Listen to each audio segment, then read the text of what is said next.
Yeah. Hey, hey.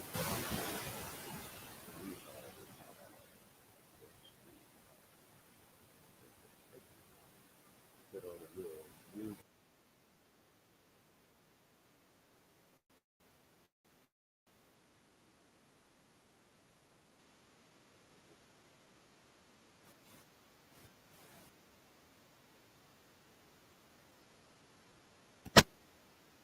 Hello, hello.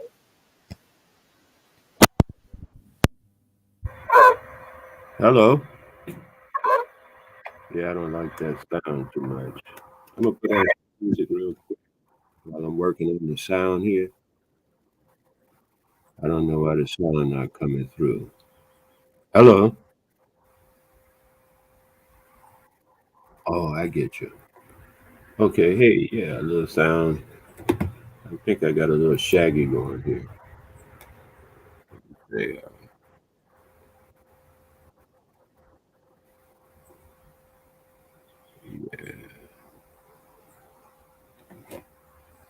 So I appreciate everybody come on, anybody come on, everybody, whatever, it don't matter. I'm doing this anyway. It's my first time on StreamYard doing an actual a deal on it. I'll you know, put out the thing because I do want to know what people have to say about this, that, and the other. So I'm not right. How do you say? I'm not like really uh,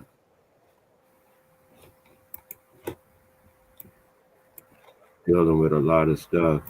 The chat has the StreamYard. If you want to come on or something like that, you can do that later. Do it to you, whatever you want to do. But meanwhile, I'm gonna go ahead and deal with this as it is, and it goes like this. The power of assumption is what I was dealing with. But I'm gonna deal with more than just the power of assumption. I got 4 or 5 things all together. That's why I came on live. I could just do a 5, 10 minute whatever on the power of assumption. But I don't like to get too long winded on things that gets diffused. I like to keep it to a point. So the point is the power of assumption. Power of assumption is like this. If you don't think you can do something, if you think you cannot do something, if you assume that you are inadequate, if you assume that you have no power, if you assume that somebody hates you, if you assume that something gonna happen bad for you, then more than likely that is exactly what's going to happen. Whatever you assume. So I use it in a kind of negative point of view first, because I want you to see how valid the concept is before I go to the reverse. The reverse of it is simply goes like this. The reverse of the assumption is to say, okay, I assume that I'll do better. I assume that I will be kicking butt. I assume that this is the greatest thing in the world.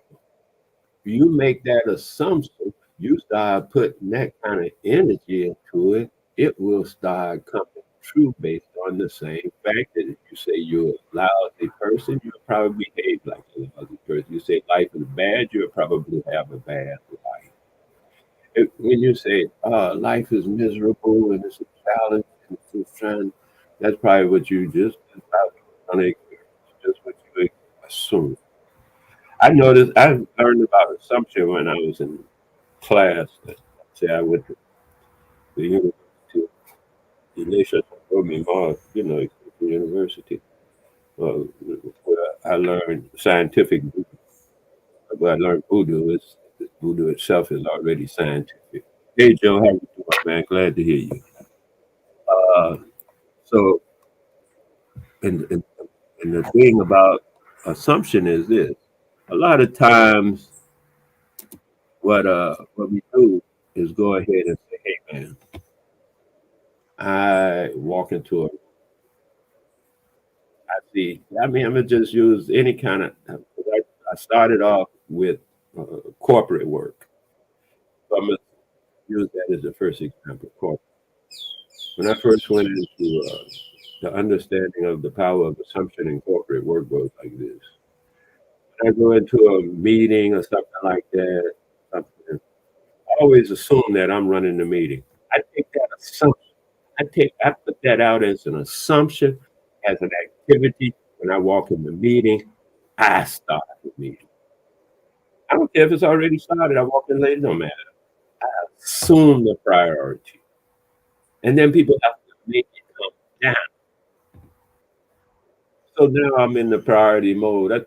Who's in here? What's your name? The guy that actually set up the meeting. I'm asking him, what's his name? Why is he here at my meeting? Oh, this is my meeting. I set it up. So you're the one that I go, dude, what is the meeting about? And when I query him and I, from the point of assumption of authority, see, authority is assumed. No one can give you authority. You lost your mind. Who gonna give you authority? Oh, he gave me the authority. Who is he? Another person. Where he get the whatever to give you authority? He don't have.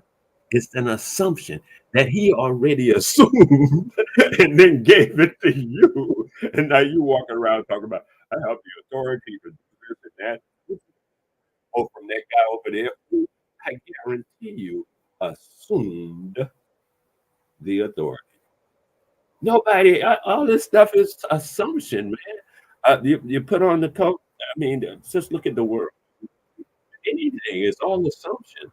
You see a guy walking through, you assume he's this, you assume he's that. It's based upon his dress, his demeanor, his caricature, his voice pattern, how he speaks and stuff. And you make all kinds of assumptions. We all do it. We do it all the time. This is the power of assumption. You walk in the room, I noticed a lot of people, they talk about this, they talk about, hey, hey, hey, hey, hey, hey. You know what I mean? They talk about whatever it is that they want to talk about. The thing is, however, when they finish talking about it, you either assume they lying, you assume they tell the truth. You do all of this assumptions before you check. We automatically assume, like, just for instance, that not Ronald Reagan, the guy named nowadays, oh, Donald Trump. We automatically assume he lying. As soon as I see him, I'd be like, oh yeah.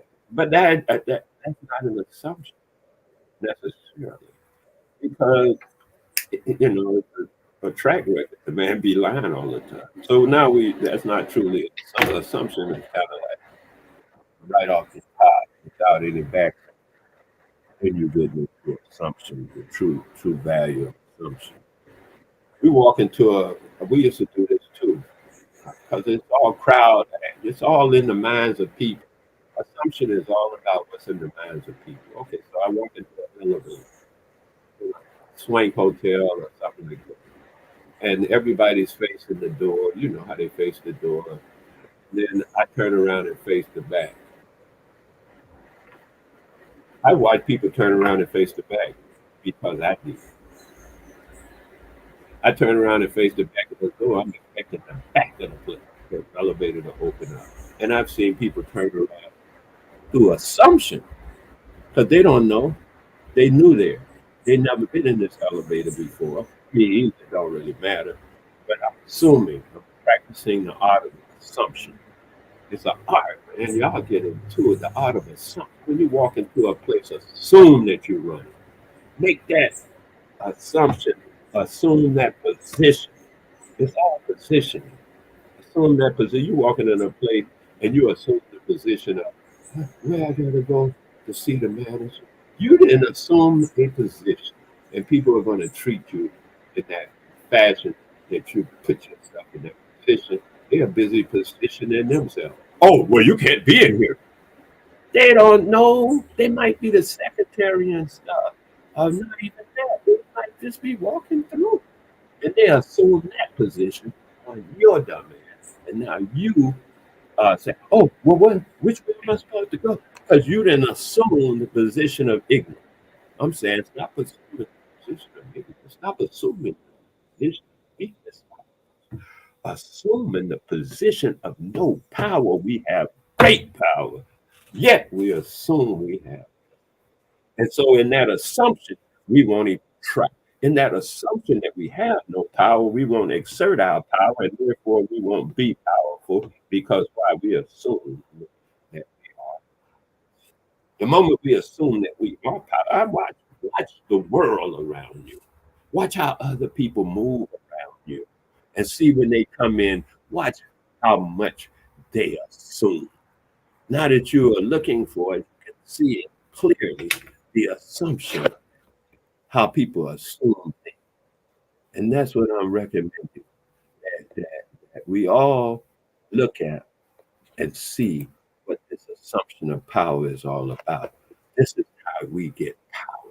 You get power by assuming it. You don't. You, I don't know how they be teaching you to get power or not teaching you because they ain't got none. They ain't teaching. That's how I feel.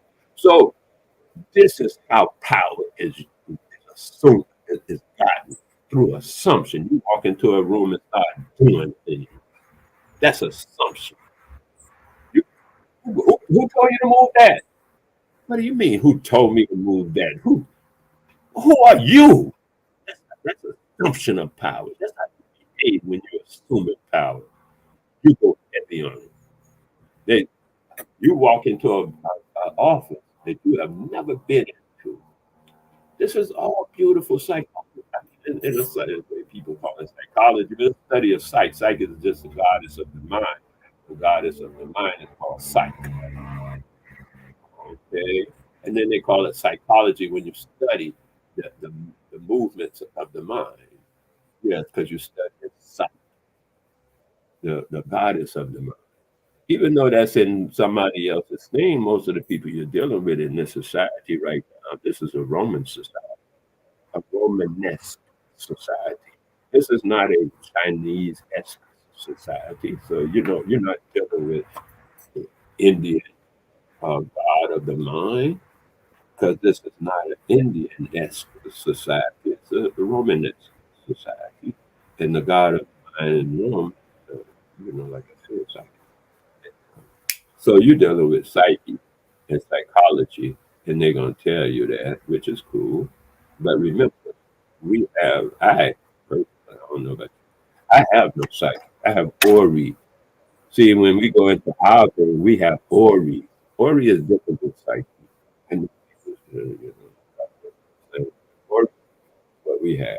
That's what we helps us through the day. Is our Ori. It's what most people would refer to as your mind.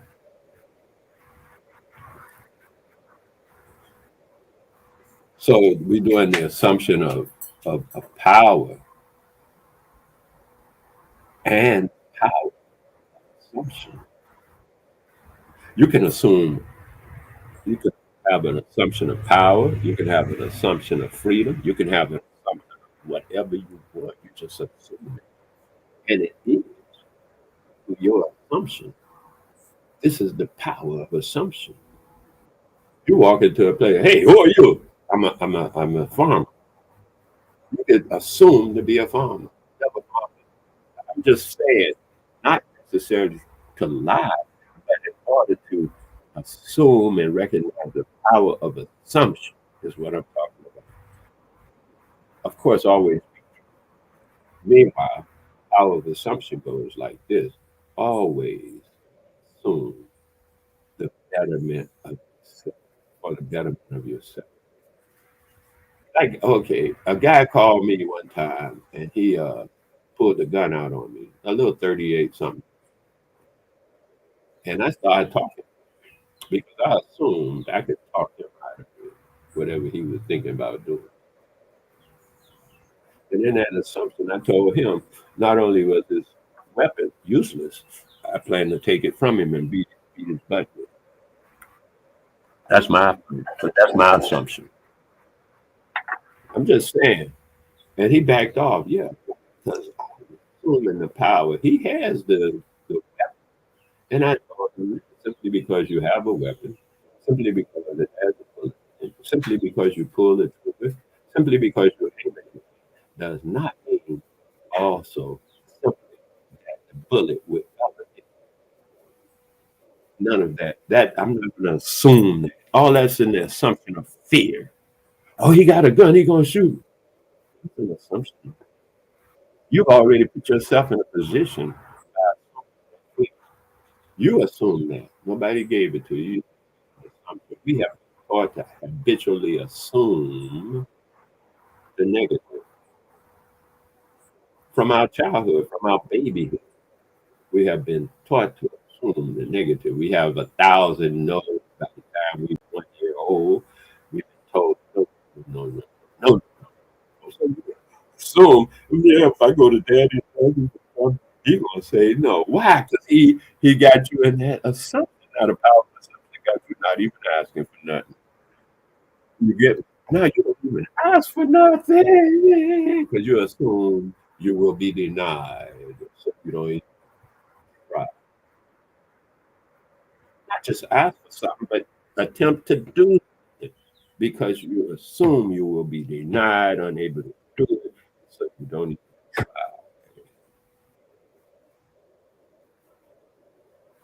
Most people are assuming on top of you, they assume delegation, authority over you. And you call yourself and I just quote here, a grown ass man. Yet, as a grown ass man, what happened? I don't, I'm a little confused here. Give me a moment. I'm looking for my thing. Oh, there it is. Uh, I was looking for the stream yard. I was looking at whatever that other part is. Yeah. So what I'm saying is the power of assumption runs like that. And then what we've been doing in this whole society is that we've been assuming, yes, we've been assuming that we're all bad off. We've been assuming that we are, watch this, assuming that we are being taught who we are. I remember before I ever talked to anybody outside of my house, I knew who I was.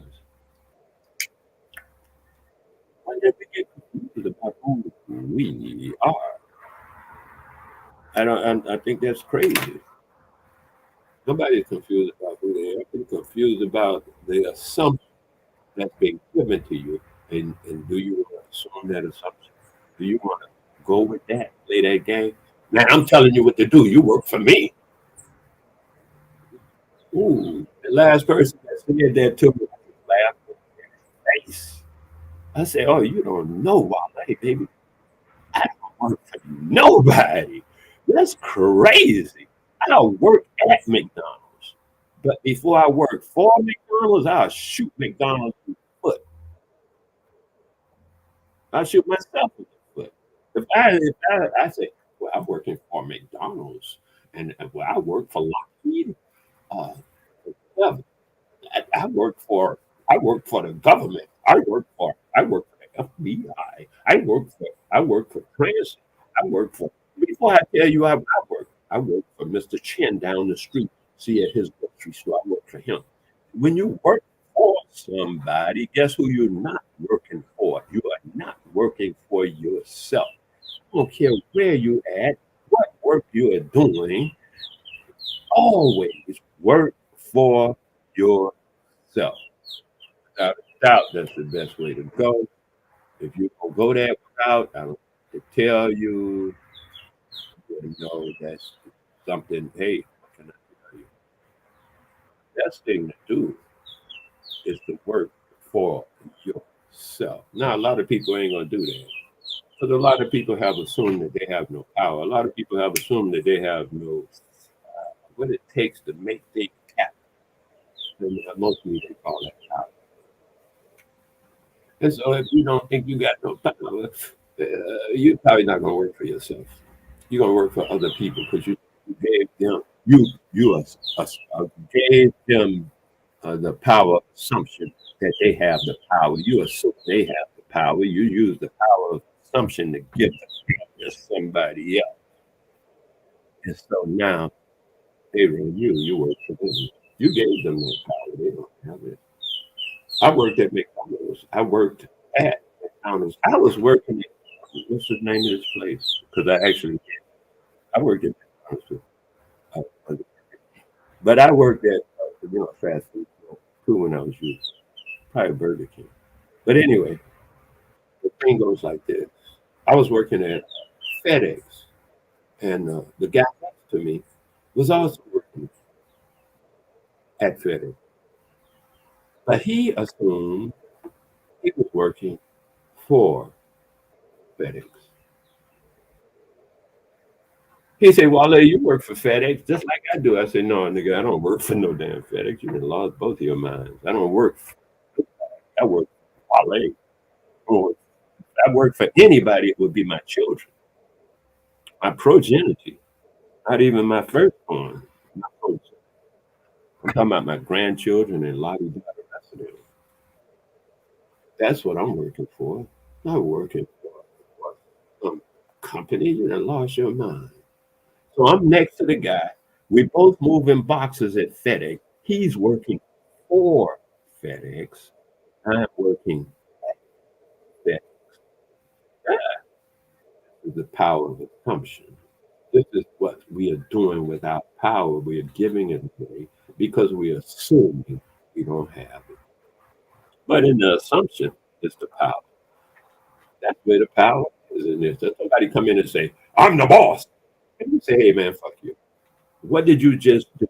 You did not allow that assumption to rule you."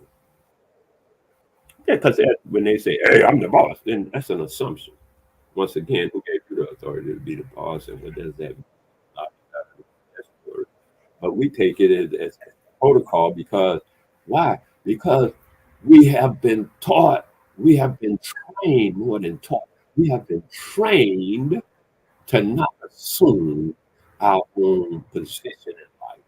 We have been trained to abdicate, give away our position in life through all these little trickeries.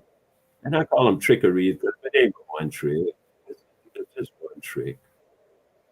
It ain't a whole bunch of tricks. Oh, they tricked us with this, they tricked. No, it's the same trick, man. Just use the same trick in different locations or something. But it's the same trick. Like I take a knife and I cut a piece of bread. I take a knife, I cut the soap. I take a knife and I cut the doggone chicken. I cut the tree. It's still a knife, man. That didn't change what I do with the knife. Didn't change. But the knife is still. And we can do a lot of stuff with something. Don't make it that thing. So we are being trained. We go to school to be trained. Almost nobody goes to school and be taught anything. You go to school to be trained. The public school system is to train you for a job, train you to be ready. Like you train a dog or any other animal out here. Get upset about it if you want to. Even the colleges train people. That's what they do. They train people. If a person comes out of college and they have a way of thinking and they know they were trained, they probably were not trained before they were. They probably had a way of thinking before they went to because college ain't gonna teach you. They just train you to get ready for whatever the next gig is.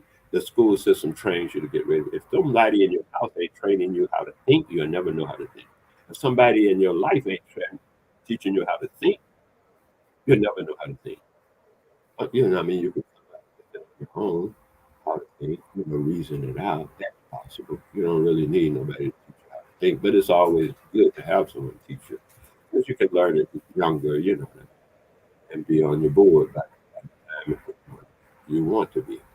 So the next thing is, besides the power of assumption, is the idea that you can assume whatever you want. This is the power of assumption. Wear it well, learn it well, This is something you learn. You can't be trained in power of assumption. I mean, you can train yourself, but you got to get yourself into like a habitual of it. So that in that sense, you're training because you get into the habitual of it. But power of assumption is great, man. Look at everything. Everything you see around you is a result. I mean, in the what they call it, in the system. Everything in the system is based on the power of assumption. Now, trees and stuff like that, nature not so much, because nature has its own assumption. It's doing its own thing. Nature don't play psychological tricks and stuff. Nature either doing something or it ain't. That's why I say there are no lies in nature. Nature don't support lies. Nature only supports truth. That's why I say speak truth all the time, because when we speak truth all the time, we are in line with nature. The biggest force and power that I know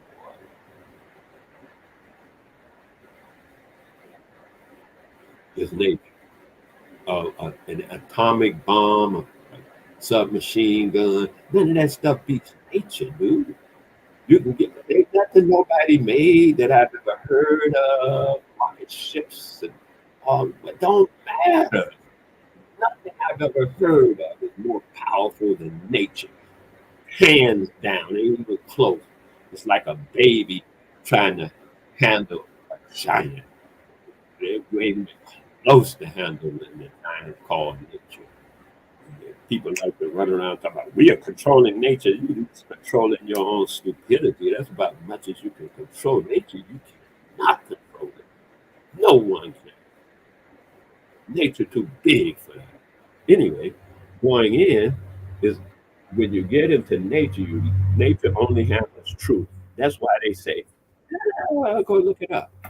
Nothing that's natural can be patented. Like you can't patent a tree. You got to make it a unnatural tree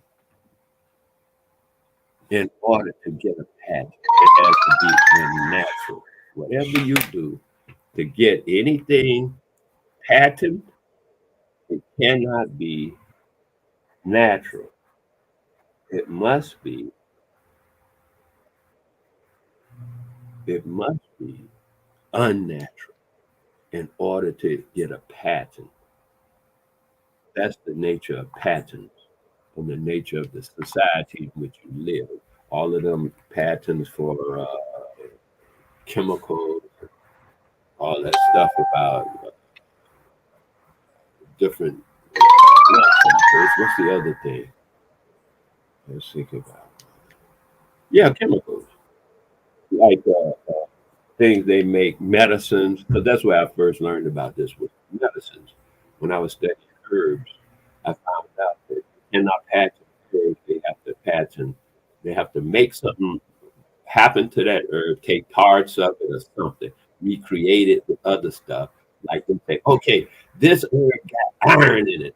So uh, that and they're gonna try to reproduce the effect of the herb. The herb got iron. Let's say the herb got iron, phosphorus, and these other a couple other things, but iron. Let's just go with these right now. Iron. So they go out to the dirt or the ground, dig up some hard iron, metallic, and put it in their thing, right? Whatever their chemical mix is, and they say, "Oh, it's fortified with iron." And then you say, "Oh, you got iron." And then you go in there and eat it, thinking that they're saying it has consumable iron, and it does not. The fruit, maybe, the fruit they're trying to imitate, or the tree, or the herb, or whatever they're trying to imitate, has a consumable iron, a form of iron that's consumable by the body. But the medicine, the iron that it has in it, is not consumable by the body. So what do? They add another chemical that will reduce that iron to something your body can at least deal without going totally haywire. But put in there to make the iron do that is also killing. It's also detrimental to you.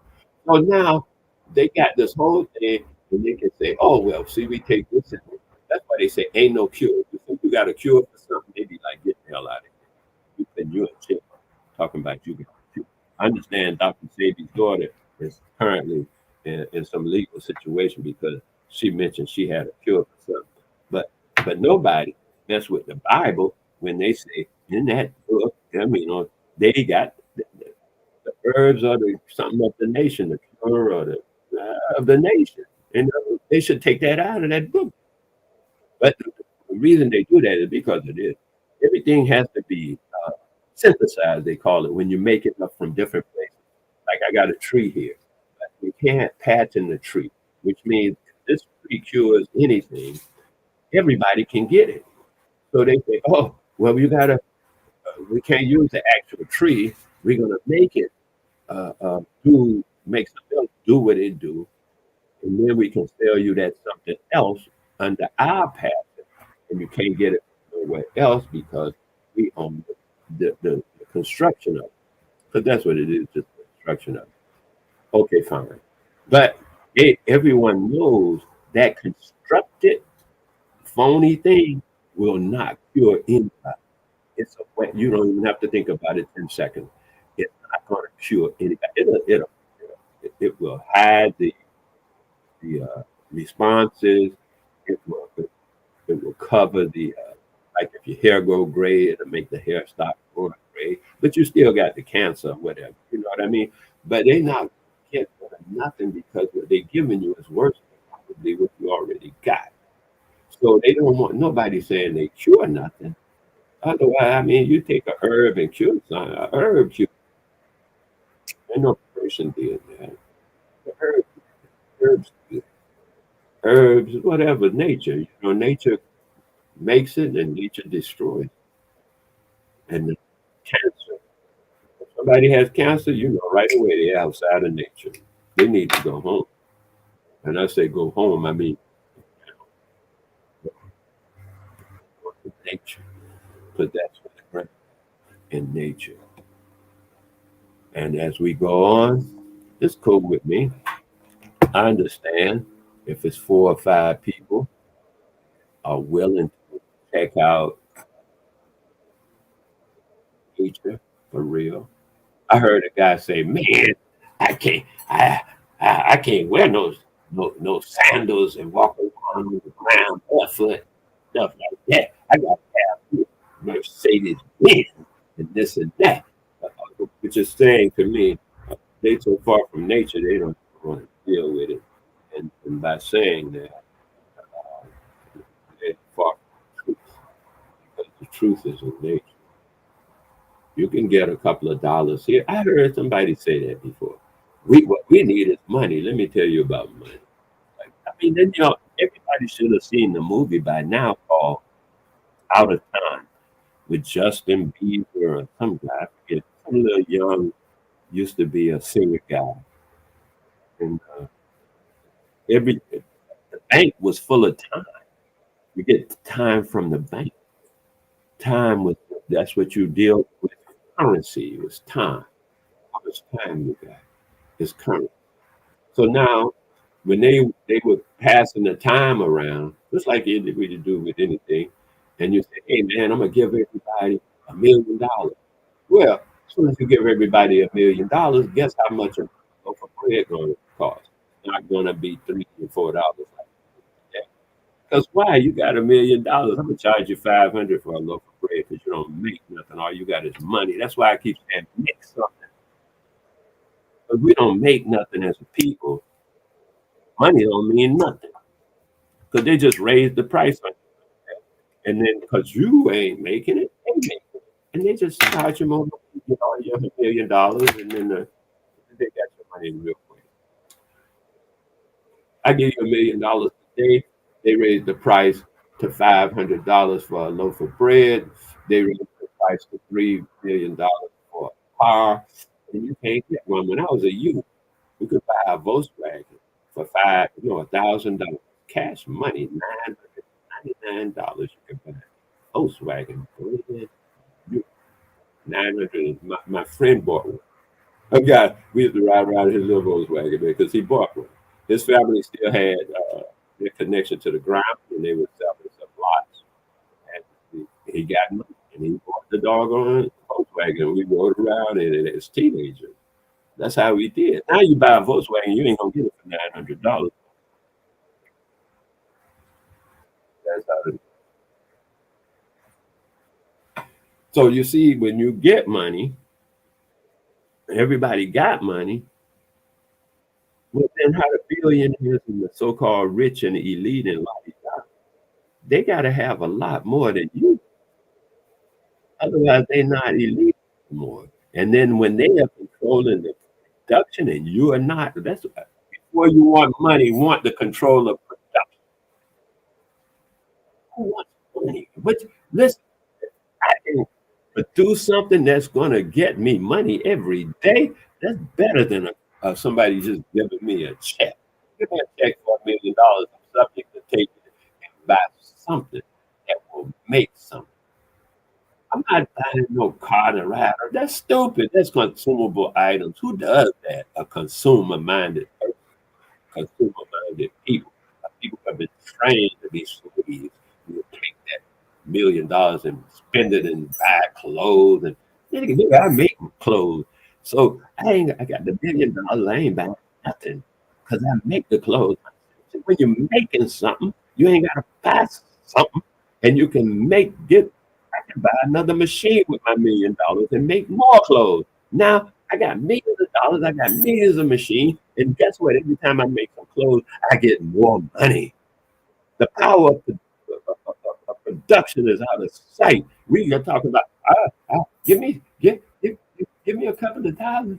Give me a couple of dollars. Uh, Give me some money because y'all think this. Don't y'all feel bad about doing this? Hell no. They're doing it now. How the hell they gonna feel bad about doing it then? If I just come and take yours today, yesterday, day before, you don't do nothing.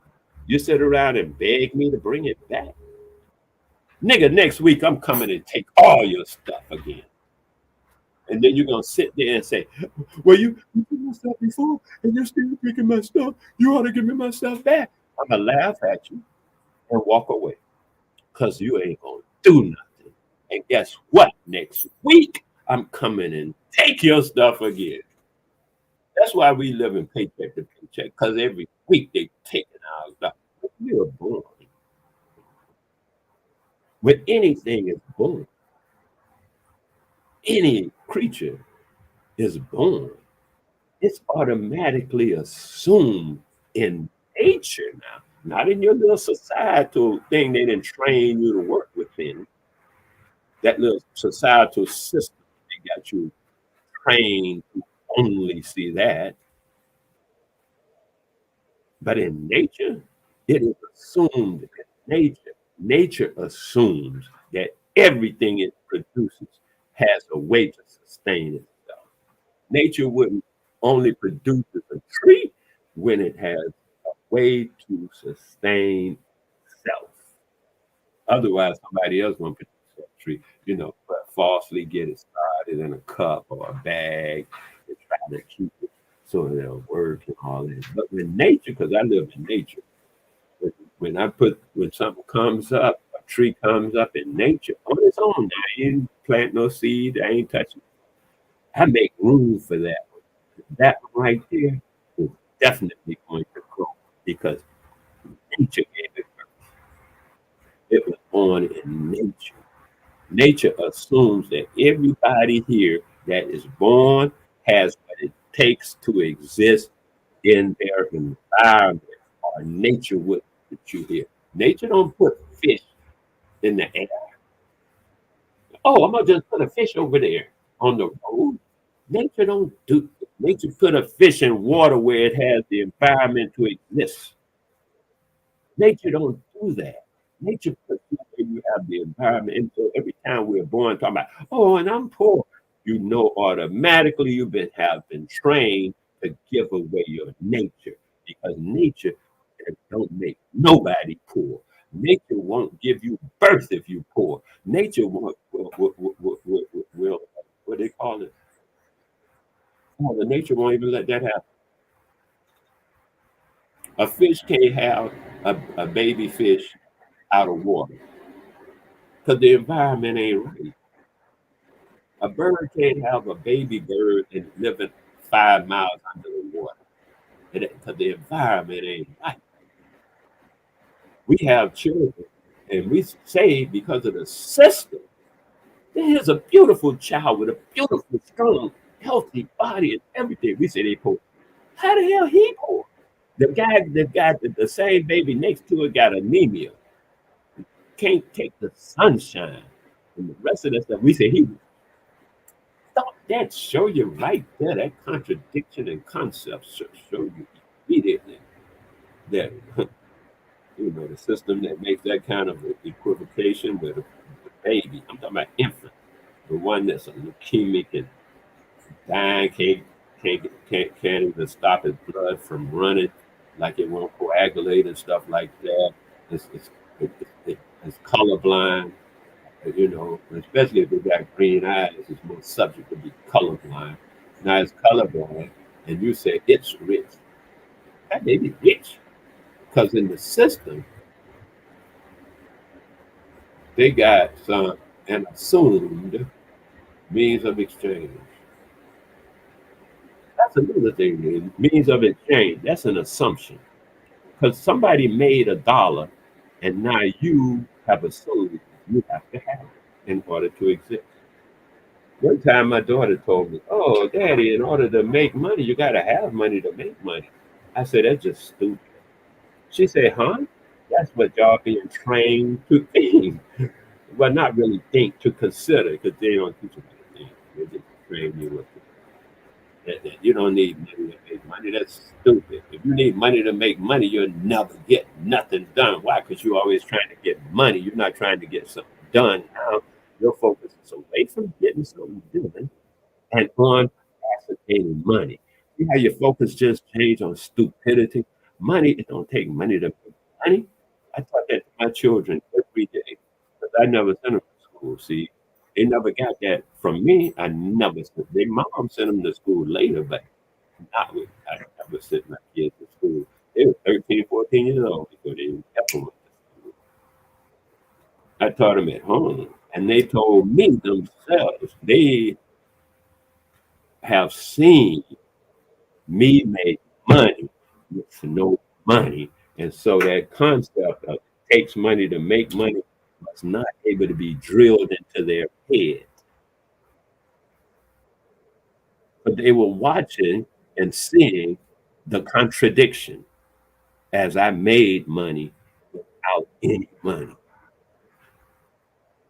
You make things, making money. You ain't making no money. You go work for this guy and work for that guy. You think you making money? You're making him rich, is what you're doing. And he's giving you some money for your help to make him rich. You making money, go print it up.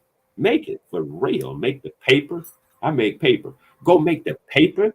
This is how you making money. You make the paper, and then you put the print on it, and then you get people to uh, adhere to your concept that it has a value. This is making money. This is what making money. Otherwise, you ain't making money. You working for somebody. You say, I'm making that money. No, you working for somebody and making them rich. I don't care how much they paying you. You working for them and making them rich, and they giving you a little piece of something. Because why? You got to work again tomorrow for them. If you were making money, you wouldn't work for nobody. You would yourself. Make make it. You make it. Let me tell you something. Money grows on trees. This is not an assumption. It's a reality. Money grows on trees. You take 5 or 10 mango trees, and you got them trees producing fruit, and you take a bushel, a barrel, or whatever of those mangoes, and you trade the money, and where did you get the mangoes from? The trees. And guess what? Next month, we're going to have more mangoes to get more money from the same trees. See, money goes on trees. I learned this from reefer, marijuana, or ganja, whatever you want to call it, because that's my weed. The thing goes like this. Check it out. You grow 5 or 10 plants of weed, you get 5 or 10 ounces of herb off of each, not excuse me, out of the 5 or 10, you know, plants. Now you got 10 ounces of herb that grew on a tree. You go anywhere and get anything. And tell me that you go some sugar cane or coconut, what a banana, something to eat, some rice, all of this stuff grows out of the ground. And then you go to the store where they bring it to you. What you actually paying for is the transportation for them to bring it to you. And the middleman, like, because you ain't really go to the farm yourself and get it. So you're paying for the transportation for them to bring it to you and store it in the storage. And then say, oh, that's a middleman. That's what you're paying for. And if you go to work for somebody to get your money, you ain't growing no trees, which means you ain't got no wealth. This is wealth.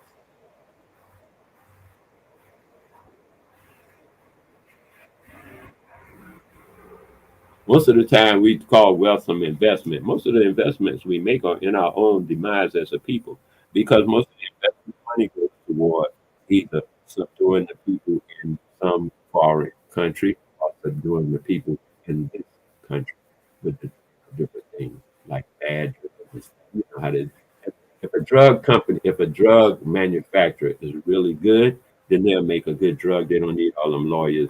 They can drop all the lawyer costs right away. But they gotta have all the lawyers because they know they're killing people, and they gotta be stay away from the liability.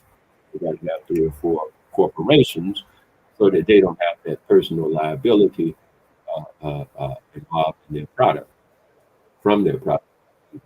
And so, therefore, you have lawyers get paid so much money, but the lawyers are liars, and they make sure the person any personal all the stuff that they're making. Everybody knows garbage from the beginning, yet we have been trained to deal with it. Like, why would anyone in the right mind pay more than a few dollars for a wrist watch? Why would anybody pay more than a few dollars for some shoes? Why would anybody pay more than a few dollars for some shoes? Dude told me he can't talk to me because my car ain't this and my car ain't that. You know what? Glad he said it. I don't want to talk to this fool. No matter what is going on around a fool, he's still a fool. A fool is a fool. You can put a fool in the president's seat. You can put a fool in the seat of a car. You can put a fool in a surgeon gown. But a fool is still a fool. It's a fool. Their position or location don't matter. When one is a fool, then one is a fool, and that's what's going on. So to assume that everybody is in for this idea of oh oh how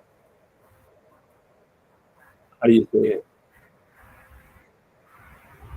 the ostentatiousness of the European cultural system is your way of doing things. I can't talk about it in nature. I can't. You're gonna go live like that, then go to that. I'm used to this thing. I gotta have this concrete around. Yeah, dude. I'm not saying even it's foolish. I'm saying that's your thing. Do it. Always do your thing. Whatever it is, do your thing. See, I'm not gonna do your thing. I'm gonna do my thing. You're not gonna do my thing, no problem. I'm gonna do my thing. This is the situation. What happens is you walk upon in our society as it is, one person doing their thing, the other person say, "Oh no, don't do that thing. Do the thing I'm doing, because you can't do that thing. This you only do that thing. Whatever you think is, do the thing that I'm doing. The thing that I'm doing is the right thing to do, and you wrong if you ain't doing what I'm doing." And this is the premise of you know craziness and argument be going on. Well, you are this, you are that. Yeah, I'm a this, I'm a that. So what? Now what? I'm doing my thing. Are you doing your thing? Yeah. So do your thing, baby. I ain't got no argument against you. If your thing is this and I don't do it because I don't see the validity of it, then okay. I'm good with that. I don't need to see the validity of your thing. That's your thing. Do your thing, baby. I'm doing my thing. Why should that be a problem? That's not a problem to me. Like I tell people right away, man, when your enemy and you got a problem. As soon as somebody telling me I got a problem, I'm done talking. Because I ain't got no problem. I don't even know where that's coming from. You got a problem. I don't have no problem. I don't do problems. I don't even see no well, a problem is like saying nature ain't real. So what happens? I'm saying whoever. Oh, I can see a few people saying, anybody want to come up? I put the StreamYard thing connection. You can talk to me anytime you want to, all that kind of stuff. Really,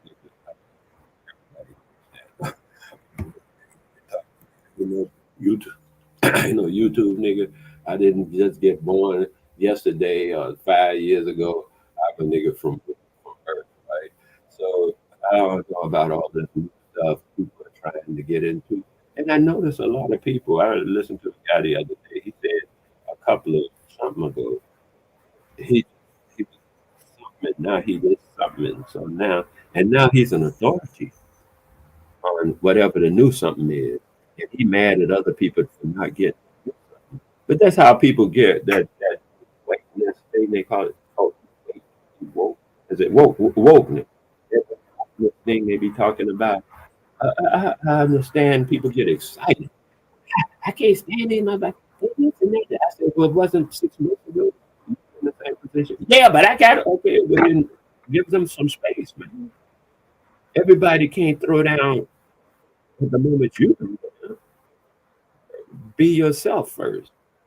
Let people do their thing. They'll get to it or not. But you're just talking about other people. You ain't woke. You just dreaming. You having maybe a nightmare. I know that most people who say they woke are miserable. Listen, baby, when you woke, you're not miserable. That's what woke mean. You awaken to the reality of life, and you know life is not a misery. Life is an enjoyable event. Life is a gift.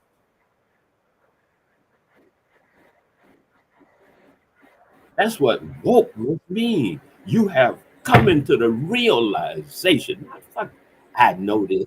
I ain't talking about something you know. Who cares what you know? That's in your head. I ain't talking about no. You have come to the realization that life is a gift. That's being woke.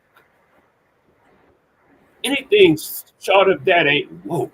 You're just having a bad dream. You're still asleep. You're just dreaming that you woke up, but you still asleep. You're in a nightmare.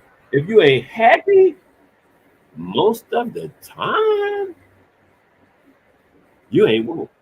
You can forget it. You mad all the time.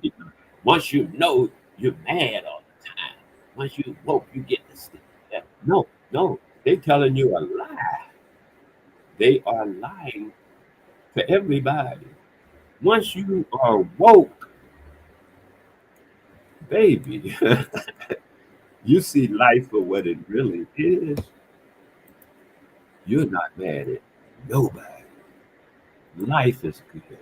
Once you awoke, you realize you have no enemy because can't nothing touch you.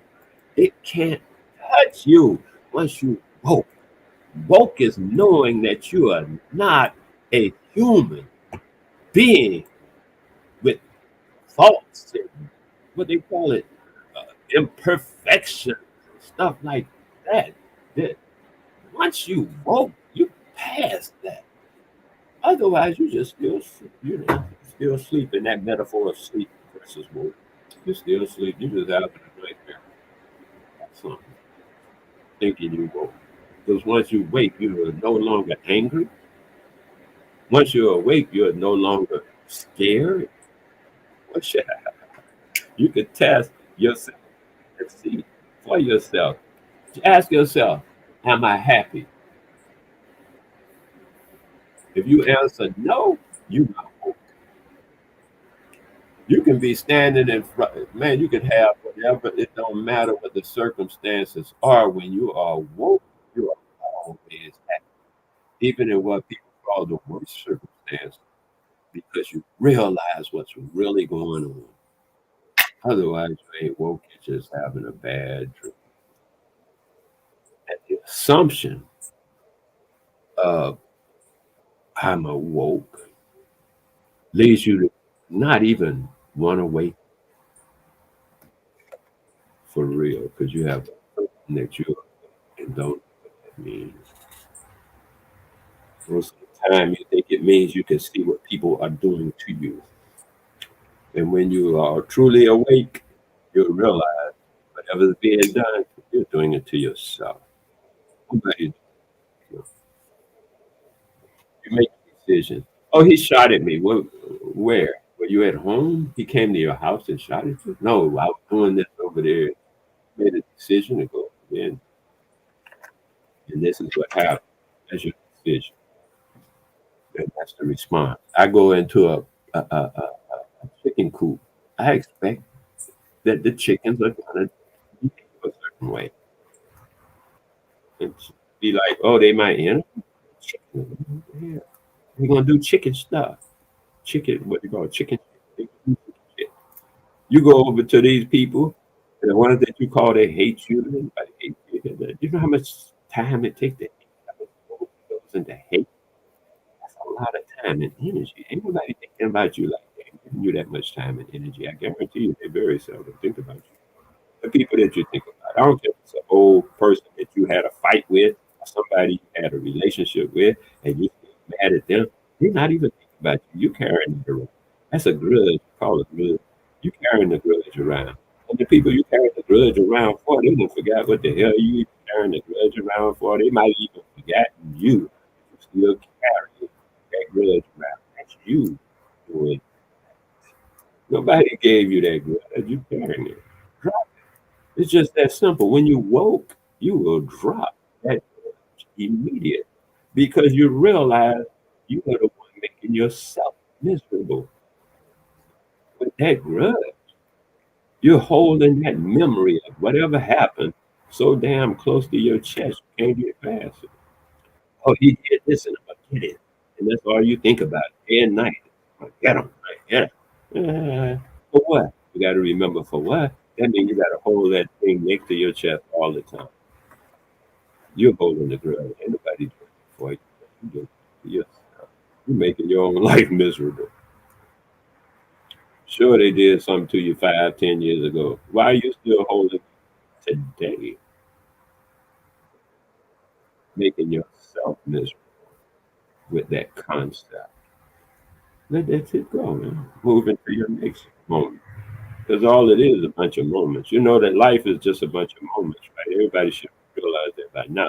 That life is just a bunch of moments. It's still you. You don't change. You could change your look. You could change your. You could change everything. But you won't change. You could change your mind. You'll be about something, but your mind. Mm-mm. What you do with your mind, not change it. Control it. One needs to control their mind. Like control your car, or you control your hand, or you control your foot. It's the same way. Just control your mind. We don't. We taught this. We be trained not to control. We are trained. Oh, not to control our environment. We're trained not to make things. We're trained that we got to get it from somewhere. We're being trained that we don't have enough. That we got. Everybody else got it. We don't. That's we're being trained, and when we're born, everything we need is comes with our birth, man. I can't press that word. I can't even say it enough to myself. When we are born, everything that we need comes in that moment. It, the whole thing is a setup. It's like hitting dominoes. You hit one domino and they keep falling, and you know what I mean. You got to line up so that they keep falling. All of them, they go a mile just falling, hitting each other and falling, hit, fall. This is called a sequence of life.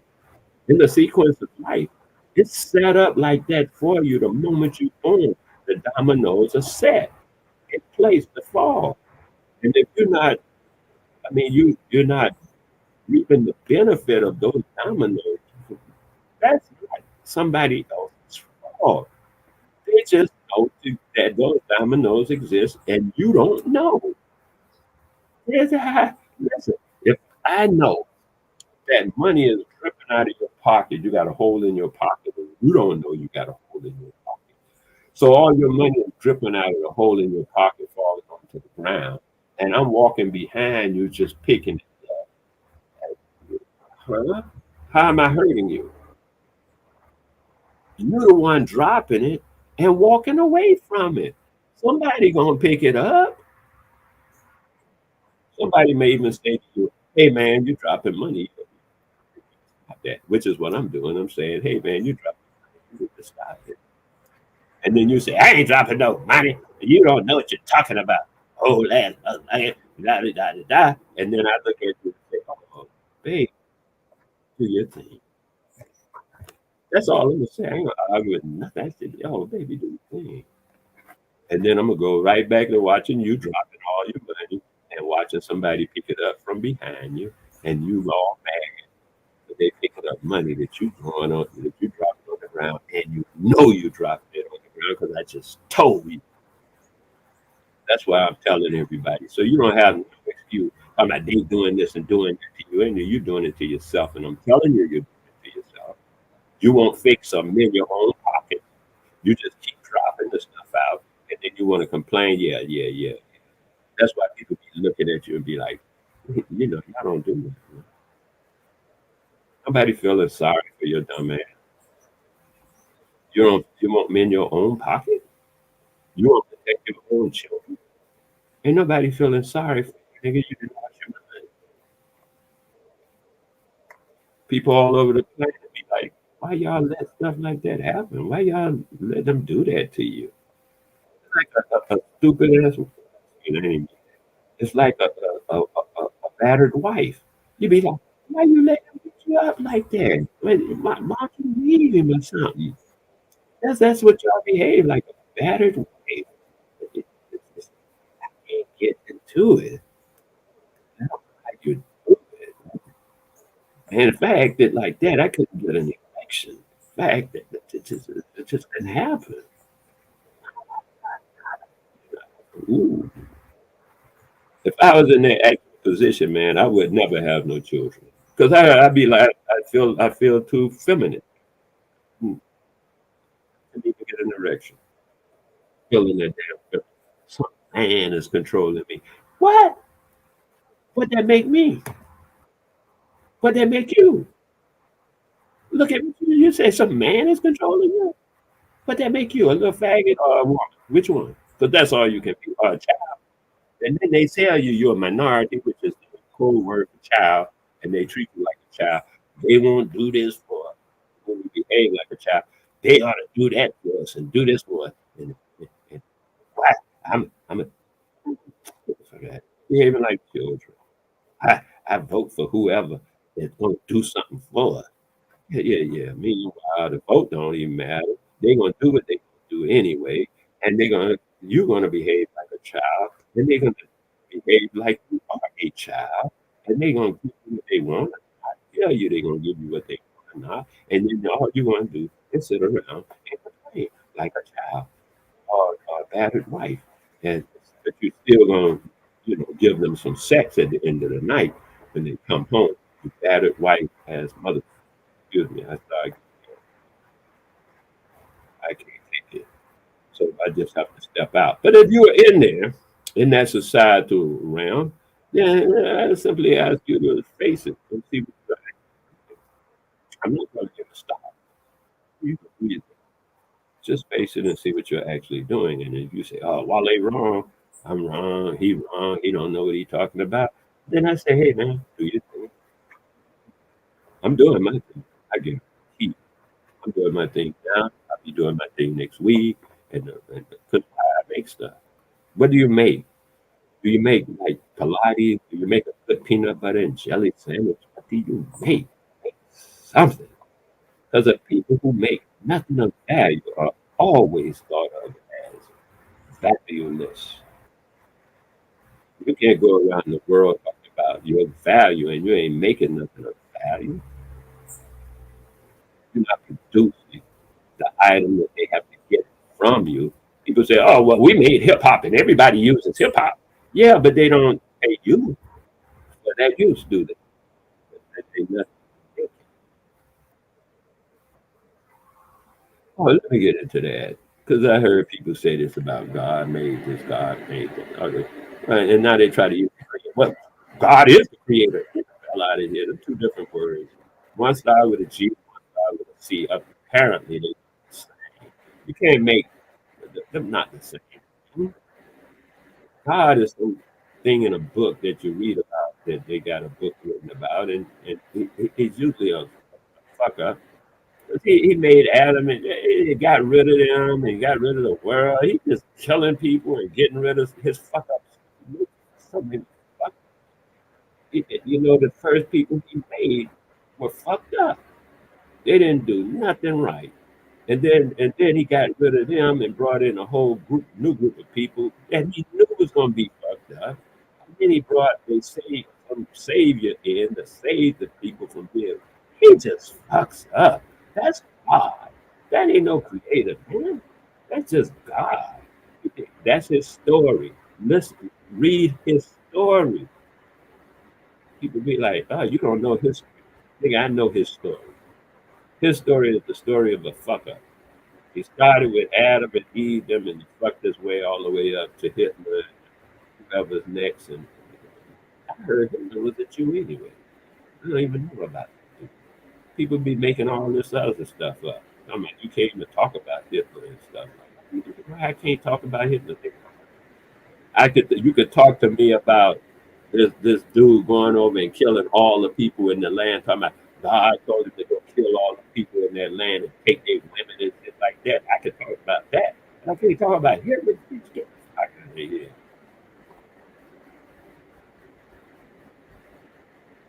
The God of the Bible is Hitler. Tell her, you know what I mean? There ain't no creator. The creator creates. Any any creator creates. Let's say you create music. All right. You create music. You're a music creator. No problem. I got you. You create music. Yes. I'm with you. You're a music creator. Let me ask you something else. When you stop creating music, are you still a music creator? Or you used to be? The only way you could be a music creator is by creating music. So if you're not creating music, you are no longer, if you have a word, a music creator. So when people say the creator created this, that, and the other, so maybe so. But you must realize that if so-called creator created, it ain't creating right now, that ain't created. That's a used to be created. Our logic, the logic of our people say, the creator is still creating every moment is a creation. Every day is a creation. Every I'm saying every day, but I really mean every moment. Like I said at first, every moment is a creation. The creator is constantly creating. The creator is constantly creating. That's why it's the creator. Creator never stops creating. Creation will never, there ain't no, that's crazy stuff. God created heaven and everything. The creator may have done that in whatever amount of time. It doesn't matter. But it wasn't no God. Not that dude that made the Adam and Eve and then had to do wash out and telling people to go kill everybody. They ain't no creator, man. That's some kind of raw God, some demigod, some kind of God. And they got us worshiping, revering the demigod and his mistakes. No of them were all screwed up. They were all mistakes. Adam's first child killed the other child. They all mistakes. The first ones they make, they couldn't even get into the next generation without killing each other. And then they fresh made killers. This is what God creates. Fresh made killers. They gave birth to the first children on the planet according to their story. I have no argument with it. I like to argue with people. So I ain't gonna argue with their story. God made the first people he made, and let me take the rest of his story. First people he made wind up killing each other. First male killed the next male, lottie die. I ain't got nothing to do with that. That don't sound like no God you finna get me to revere. He's a fuck up. Him man is the Vatican need to be sued. I just watched a movie called Frank versus God. Because I had thought of that a few years ago to sue the Vatican and sue God for that doctrine of discovery thing that ran had people rampaging all over. They knew that shit was going to happen. They're responsible. God and the Vatican. They got all our stuff. The Vatican is the richest place that everybody knows in the world. As far as accumulated wealth, of course, you know, the earth is the richest place in the world, but I'm talking about accumulated wealth in the society. That's the Vatican. And they get it all, they got it all, and they get it all based upon the assumption that they got something to do with God somewhere. It's all assumption, right back to the power of assumption. All this shit is the power of assumption, baby. I guarantee you. There's no law. Hey, 8 or 9 people sit around and write a law, and then you're supposed to follow it. No, you're supposed to get 8 or 9 people yourself and make a law, and then they follow your law. Or you see what I'm saying? Maybe you know that, but this is what's up. So yeah, I could dig it. Yeah, I could dig it. You don't want to practice this power of assumption, it will be practiced on you, guaranteed. And it is being practiced on you and your children. You go to your children go to the schools, which is funny to me. How somebody gonna say the cracker is their what did we talk? Their enemy, and yet you send your children to them to get an education. You send your children to your enemy to get an education. How stupid is that? I'm gonna say it again. You send your children to your enemy to get an education. How stupid is that? All I'm saying is look at what's really going on here. I'm not accusing nobody of nothing. This is what's really happening. And you could say, oh, they forces zero rest of that. Yet my children didn't go to school. 3 of them. I had 3 children, they didn't go to school.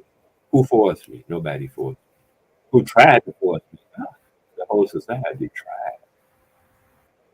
So once again, the power of assumption.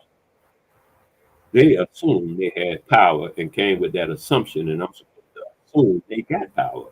So that's the position they were attempting to take over, and I took over the same power in that same position. Oh no, no track. I need my children. What y'all? We'll take your children. Oh yeah, you try that.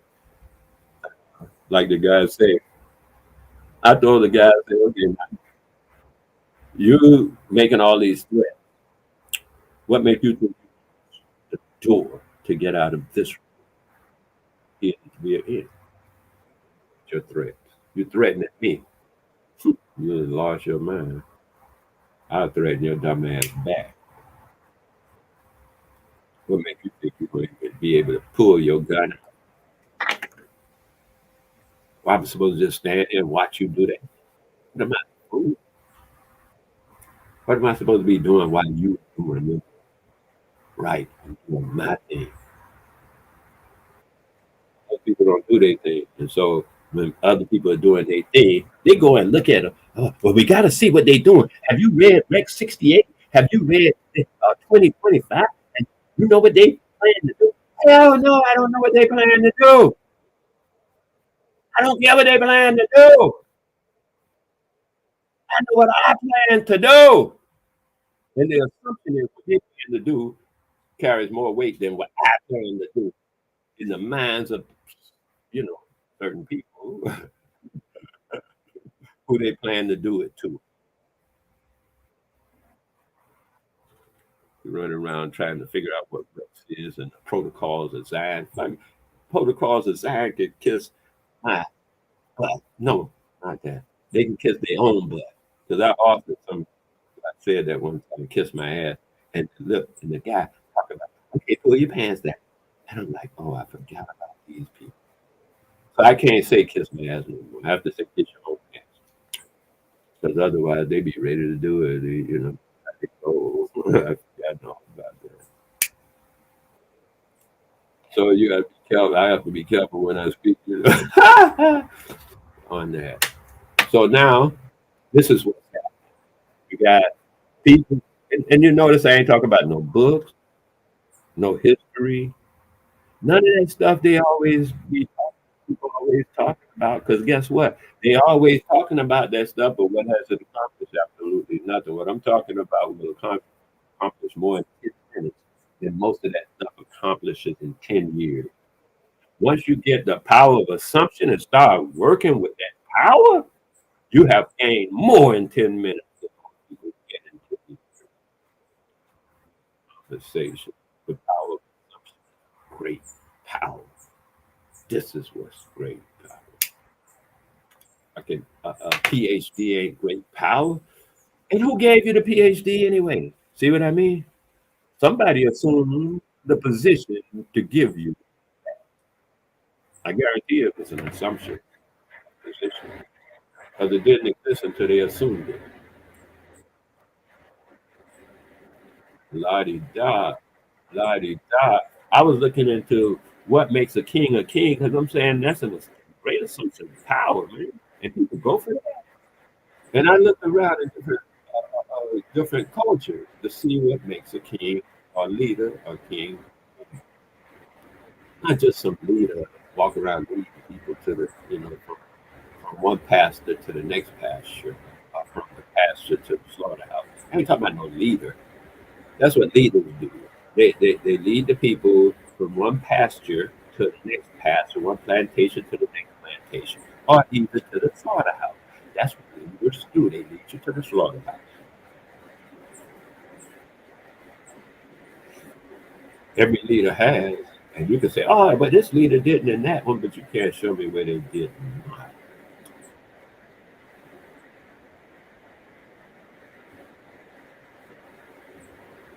So right now, what we're looking at, I've been talking for over an hour. So beautiful about the same thing, the power of assumption, because it's a great power. We must utilize. I utilize it all the time. Most of the time, we utilize the power of assumption. I can do this. I assume this and that, and the rest of that stuff all the time. The thing about the power of assumption is you want to make it positive enjoyment of life, because we always doing it. I'm just pointing it out to you. We're always using the power of assumption to be giving away the power by assuming other people have power. When you assume that if somebody come up and say, move it, you got to move from here. You can't stay here. And you assume that they have the power to tell you or to enforce that. Yeah, see, you just gave them that through assumption. You'd be like, hey, dude, go bake a cake or something. You didn't give them the assumption of power. Stop giving your power away, because that's what we are doing all the time, giving our power away. You can see it on these things with you guys come in. You can't come in here. And what you mean I can't come in here? Y'all say I can't come in here because I'm black or something like that. Whatever you want to use. It's all garbage I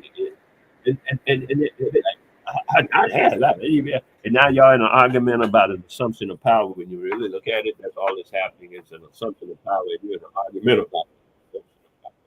It ain't got nothing to do with racism. It ain't got nothing to do with the store. It ain't got nothing to do with what you're doing or what you're trying to do. All it has to do with is an assumption of power. Who's going to assume the power and power play? Learn how to play power. Make it up some kind of board game or something. Yeah, call it power. Maybe we'll work on that game called power. And you can see what real power is. So on that power of assumption, I'm gonna leave that because I got something else. Hold on a minute. Let me find my notes. The next concept. Oh, here, my notes. It's Saturday. Hmm. Uh, the power of assumption. Da, da, da, da, da, da. I spoke about tolerances and interfacing. Tolerances is a lot like the future. Let me tell you about the power of assumption. The future. Okay. Now, have you noticed, and I know everybody has, in every futuristic movie or everything you watch, futuristic books and all that stuff, they still got the crackers, but it's wild and rampant as a leader and controller of the world and worlds, going all out into space controlling. See, that's the power of assumption. First, the assumption is that the cracker is still going to be in whatever situation he assumes he's in now, 20, 40 million years from now. You ever notice it's only one colored person on the ship, maybe three or four, they all work to make a cracker because the cracker future. This is the power of assumption being shown to you and your children so that you will follow through on their power of assumption. They're showing you what they plan to do and following in the future, and you're ready to be ready to allow them to that same position that they're showing you, and you're doing it. This is the power of assumption. They're showing it to you all the time. You just gotta watch it, man. Every futuristic movie, not even a single one. Even when they had some color guy pretending that he was running Star Wars or something, he still had somebody over him, some cracker over him. He was really done. He was an administrator. He did what they told him. Like the president of the United States, he's an administrator. His whole section of government is called administration. How don't you know he's an administrator? And every administrator works for whoever the owner is. Who know these things? We all know that we are different instead of seeing it for what it is.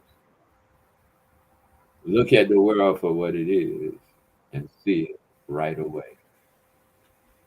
And this is what we now hopefully some people can go back later on YouTube or something and see this because I had did one of these before, only like two or three people watching, and I looked back 2 months later, 1,000 views.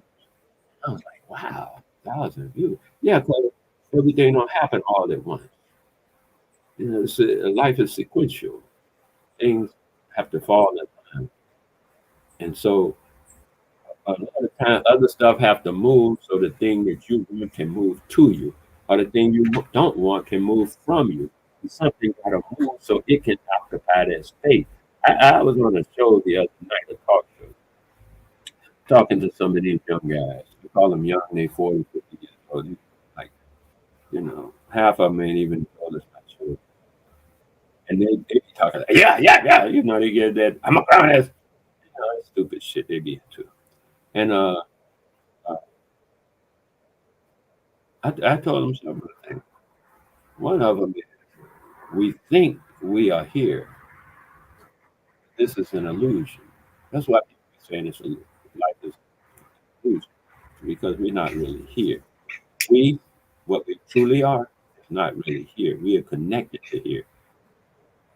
And the thing they call the third eye is really the first eye.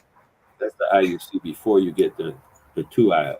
You actually see through your first eye before you see through the other two are the second and third eye. The ones that you put eyeglasses on, you can rinse out. Them your second and third eye. Your third eye is not in your forehead. That's the first eye. That's the eye that you were using. That's the one you use to get into the ethereal world. I mean, the non-corporal world. Because even before you were born, you were seeing images. Just like when you're asleep, you see images. That's your first eye working all the time. It's working now, but you're superseding it with your second and third eye. And then they tell you that your first eye is your third eye. And so you assume it's your third eye. You don't need it as much as your first and second because now you assume that your cornea and stuff is your first and second eye. So you put that priority on those and put no priority on what you are assuming is your third eye. And therefore, you don't use it as much. But when you realize that that's your first eye, you'll realize that you can close your eyes and see everything around you. You can close the second, third eye and see everything around you. It's your first eye. But you have to go through that transformation of realization.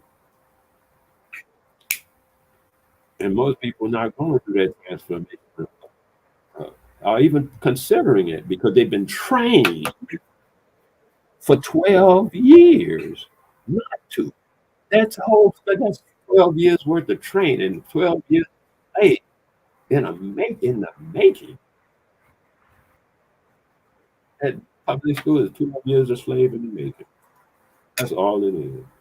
And then once you're an adult, they got a full, you know, an adult slave that's already trained how to be a slave.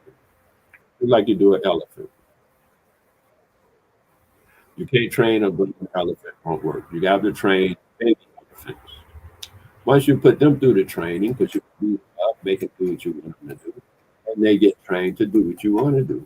After 12 years, they are accustomed to you being the master. And so now, after 12 years, you put them out and they jump through hoops and stuff like that in the circus. So they're adult elephants now. Yeah, that's true. But they were trained when they were children, and still just simple. Just like any other training. And the funny thing about it is they admit that they train you. I mean, the school system, whatever governmental. If this was really like I heard what Gil Scott said, Harris said, this is a violent civilization. If civilization is what it is. See, you have to question. This is not really the society that you're in is not really civilization. It's civilization. The way they do it, there's two kinds of civilization. One is called it's from the 1300s. That's called man rule. The definitive man rule. That's civilization. Man rule. That at first that was the first definition I found of the word civilization was ruled by man. I ain't talking about men. I'm talking about man versus woman. Like they don't want woman. No, women don't rule in a civilization like today. Men, man rule. Even this woman they got Kamala Harris. Listen, that dude.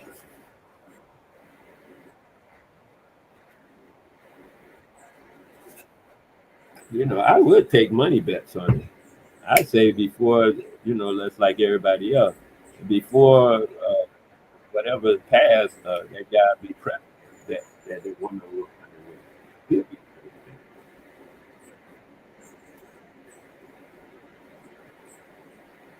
That's just a shoe in, a way to get somebody in they want in, like you got in the story. This is an assumption. We assume all of this stuff is real and usable, and what they tell us is true and stuff. All the truth is in nature. Key. You find something straight out of nature, then it's true. If it ain't in nature, more than likely it is not true. When you can compare it to nature, more than likely it's true. You say a tree grows and do like this, that, and the other. Use the analogy and comparative to make something. We must always be making something. We must make that assumption of our people that when somebody sees us, they be like, "What you make?" Because y'all niggas, y'all always making something. What you make? That's the assumption we want people to have about us. But they want. If, when we make things, people want the thing. What did somebody say? Make it and they will come. Or build it, or something like that, and they will come. This is so. Make it and they will buy. If you don't make it, they ain't gonna buy. It's simple. And you make that decision. You can't say, oh, I mean, you can, but when you say somebody is stopping you, more than likely that somebody that's stopping you is you. Otherwise, you should. Some people have come to that realization that the only thing that stops me from doing something is me. When you reach that realization, because it's a realization, once you reach that realization, then you decide either to do something or not to do it. That's where the onus is on you. So this is the power of assumption. You can do it, but will you assume that, or will you allow others to tell you can tell you don't have no power, tell you a lie, just a how I'm gonna tell you something. I just watched the movie and I really, in my mind, I'm watching Wesley Snipes, and I'm looking at because I learned from a painter. He's a professional painter in California. When I was in the 70s, when I went out to California, I really was a professional painter. I was already carving wood, so we worked together. Both of us being art like that, wood carving. And I was learning from him because I learn from people all the time. It don't matter. You could be almost anything. I'm gonna learn from you. So I'm watching him, and one day he said we were talking about color of people, and he said, "I'm gonna tell you what color you are." Because he was painting portraits. He painted portraits. He painted the portrait of the governor of the state at the time. I forgot his name. But anyway, he painted portraits, and he was saying the color. First of all, no one is black. He started there. He was a painter. I didn't need him to tell me that. I know that from my study of voodoo. Nobody, almost nothing is black in nature. Very few things in nature are actually black. You could check that out. The Black Panther ain't even black. It's actually very dark. So you can start anywhere, and the black crow is actually not black. It's a dark brown with an indigo blue. Because when you start realizing the realness of something, then you realize the lie of right away. And so he said, first of all, everybody. And then he told me my color, and he mixed it and then showed it to me, matched it exactly. And then we went to the color chart or whatever because he wanted to show me exactly. He said, see, you're what's called burnt sienna. Sienna is red. You can look it up. Sienna. I-A-N-A, double N-A. Sienna. Burnt sienna. You look up sienna, you'll see it's red. And if you look up burnt sienna, you'll see it looks just like Wesley Snipes. Burnt sienna. Burnt red. We no, never has. That can't. You ever heard a person with blue or green eyes? I want you to be specific when I say this, because they say these things I'm about to say. A person with blue or green eyes might tell you, "Oh, I don't see color. I'm colorblind." And your first knee-jerk reaction. I've seen people's knee-jerk. Oh, you ain't colorblind. You see color. You just, ah, ooh, ah. But without realizing that 20% of people with green eyes and blue eyes are colorblind. That's real. They do not see color. But because you're not in their culture or study them for real, you study Rex 26 and 2025, all that crap they be pushing out. You don't even study them. Oh, you got to study your enemy. You ain't studying your enemy. Dude, you're studying garbage and propaganda. You want to study your enemy, you would know right away if that's your enemy, that 20% of them are subject to be colorblind.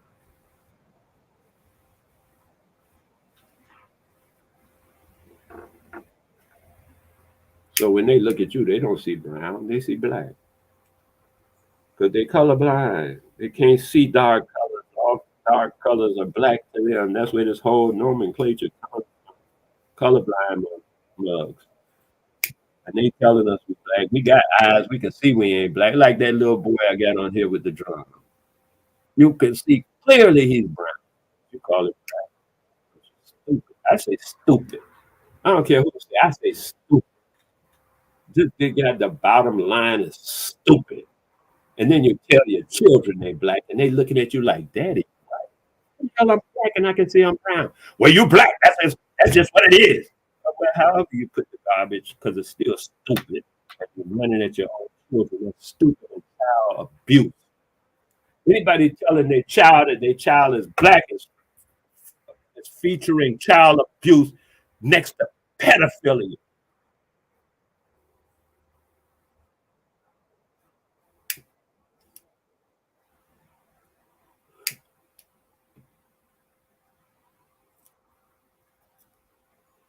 Pedophilia being 100, telling your child they black is 95, 97. You're right next to a pedophile doing that. You don't want to call a pedophile out. I call you out, telling your child they black, you piece of. Mm. And you know it's a lie. Lying to your own children. That's why our children don't respect us because they know we are lie to them. And we accuse them of lying. Mary, did you do that? Oh, Mom, I didn't do that. You lying, ain't you? Here's a 2-year-old child. She don't even know the concept of lie. But there you go. You're lying, ain't you? You just lie like your daddy or whatever. You know how it goes. 100 million thousand ways it goes that we make our children lie because we lie and we try to justify and make them feel bad about it. And then when they go up there and shit because you didn't beat them to death, piece of woo.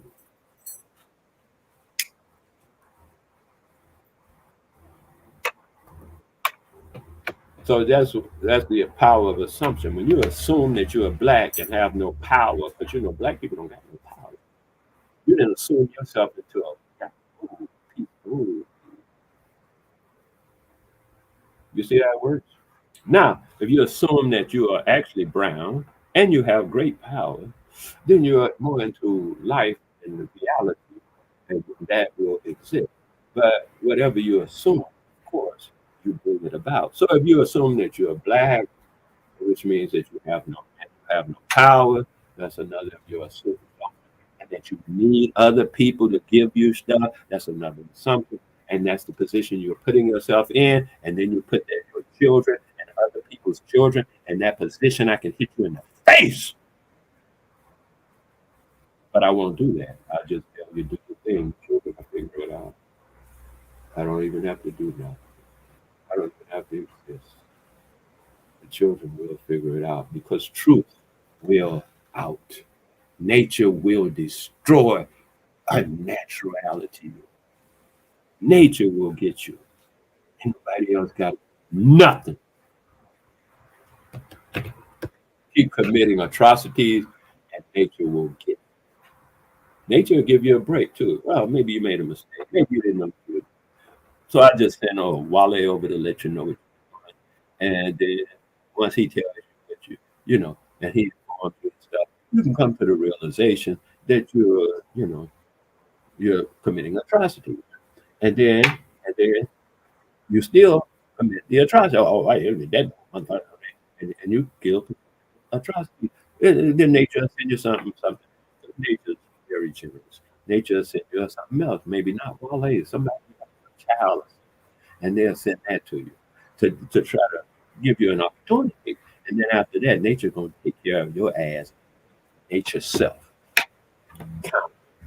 That's how life works. Everybody should know, but everybody don't know.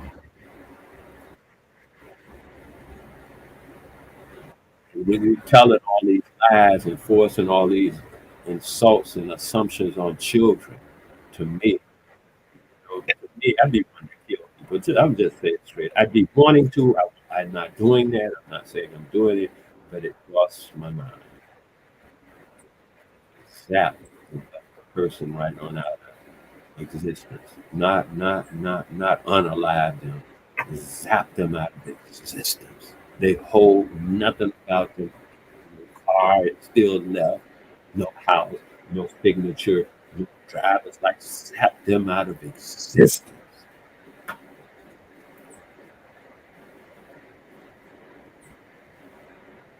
So right now, the power of assumption says, hey, look, I'm trying to assume this and assume that, and I really love y'all. I love the world.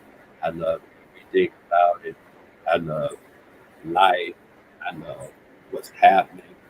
I love, you know, I love myself. The greatest love of all.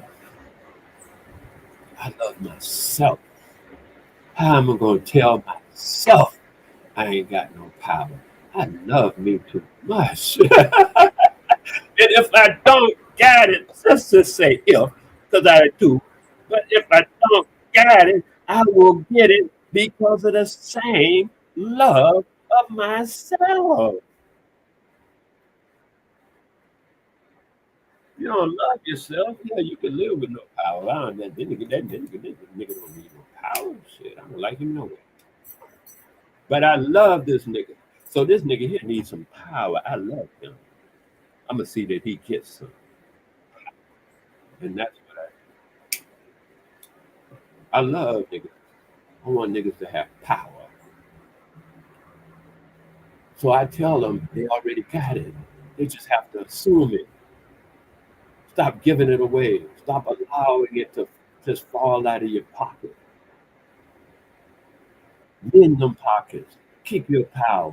Make something. The world will appreciate you. Your children will appreciate you. You will appreciate you. You will appreciate life. They got us not even liking life with crap, propaganda, and training. Now we are trained not to even want to live. What on earth has happened? They tricked us out of our life energy. We give it to them. Oh, I work for Hewlett Packard. We work for them. I'm working right next to you, repairing their machines. You work for Hewlett Packard. I work for Wale at Hewlett, Hewlett Packard's plant, right? Making the same mechanical things that you're making next to you on the line. You work for them. You the slave. I work at their plantation. I ain't a slave. My people have never been slaves. We don't do that. My dad used to tell me, he said, you know why niggas don't want to be called niggas? It's because the crack scared them. The cracker break into the room where it's a bunch of niggas and say, "Any niggas in here?"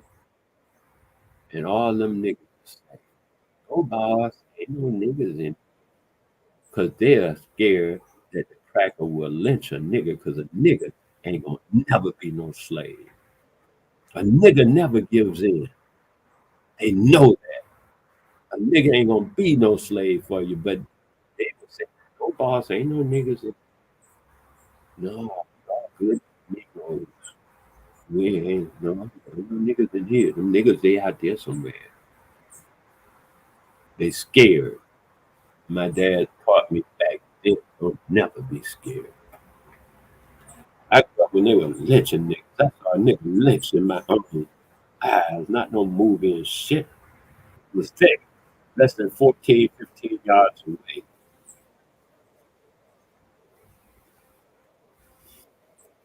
You know, actually, I was there when they burnt the cross in the man's yard, living on my street.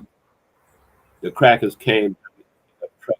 He put a cross in his yard. He had two daughters. This man, no wife, this woman was staying at the house at the time. They erected a cross in his yard, lit it up, called out all kind of threats to the nigga, and drove off. Now, while they were doing that, I went up to my father. I said, "Why don't y'all take them crackers out? It ain't but like 4 or 5 of them." And my dad then was watching too from their house because I was watching from my house. And my dad said, "No, son, it ain't but 4 or 5 of them. More like 40 of them. The rest are just around the corner, waiting to see what we do. If we attack them 40, it'll be 40 and burn this whole neighborhood down."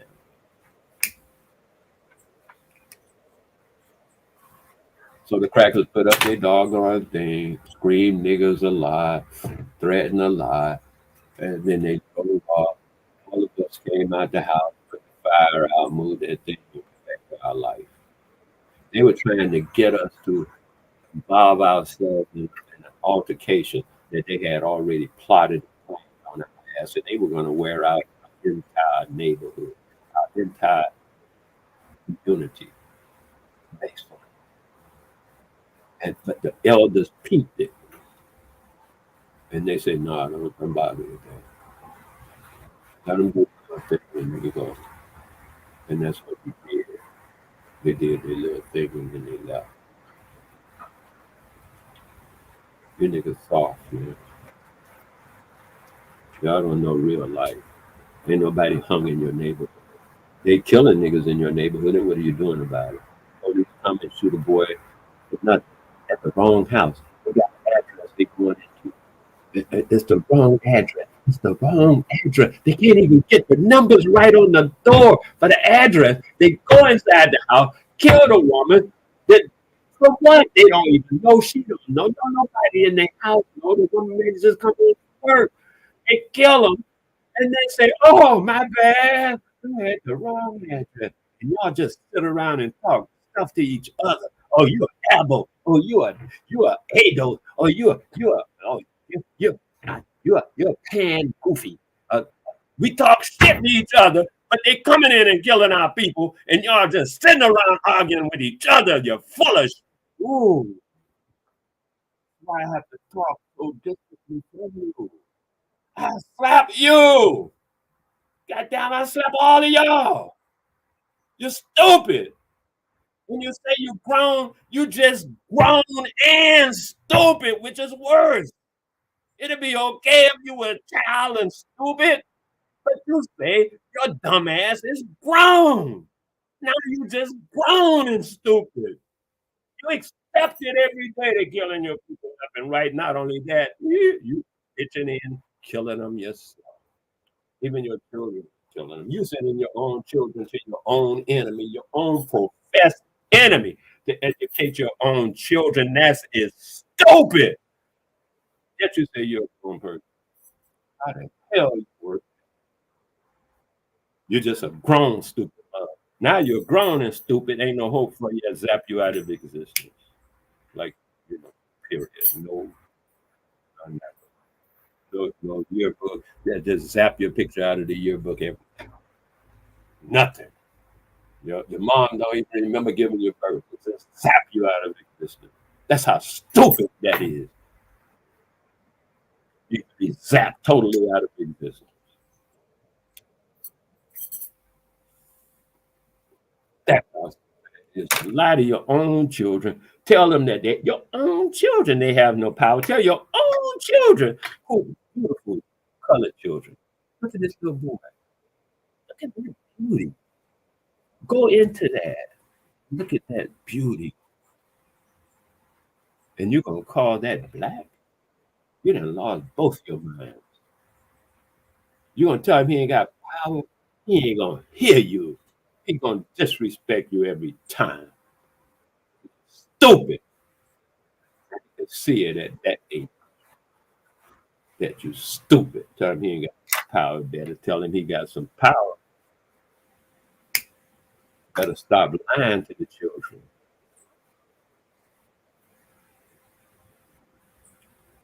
Because you scared. You lying to your own children because you scared. I will call you by the name. Don't got it. Just calling you is bad enough. You fit all of this category. That's bad enough. Any other kind of name like a bitch or all that. That don't mean nothing. Describing your behavior is worse than any name you can be lying to the children and breaking them down to nothing. Your own progeny.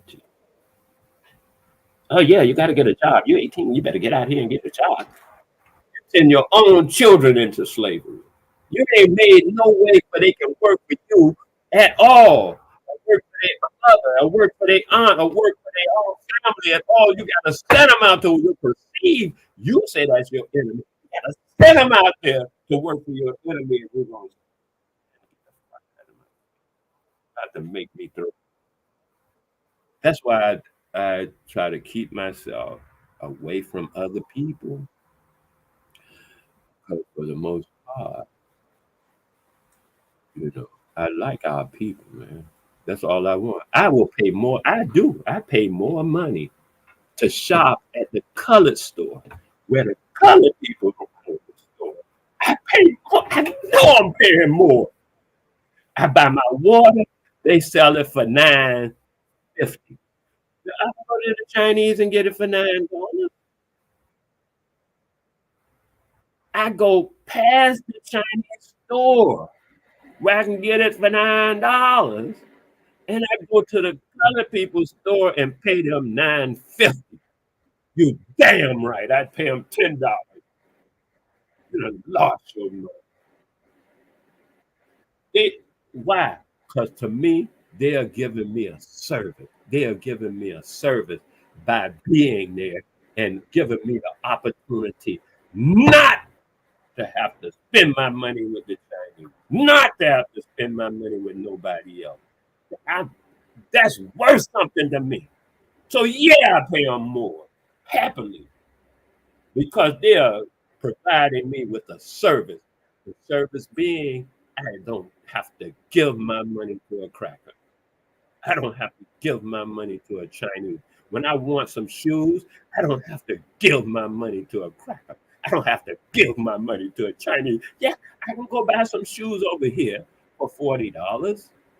I'd rather pay the nigga that makes shoes for me $80. I will go across the fucking town to see that nigga and pay him twice as much for a shoe than I will pay anybody on the way that ain't a nigga.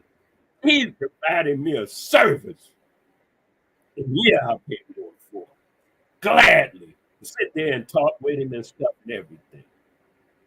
Be happy to do it. If that ain't in you, then I don't know what you made of. God damn it.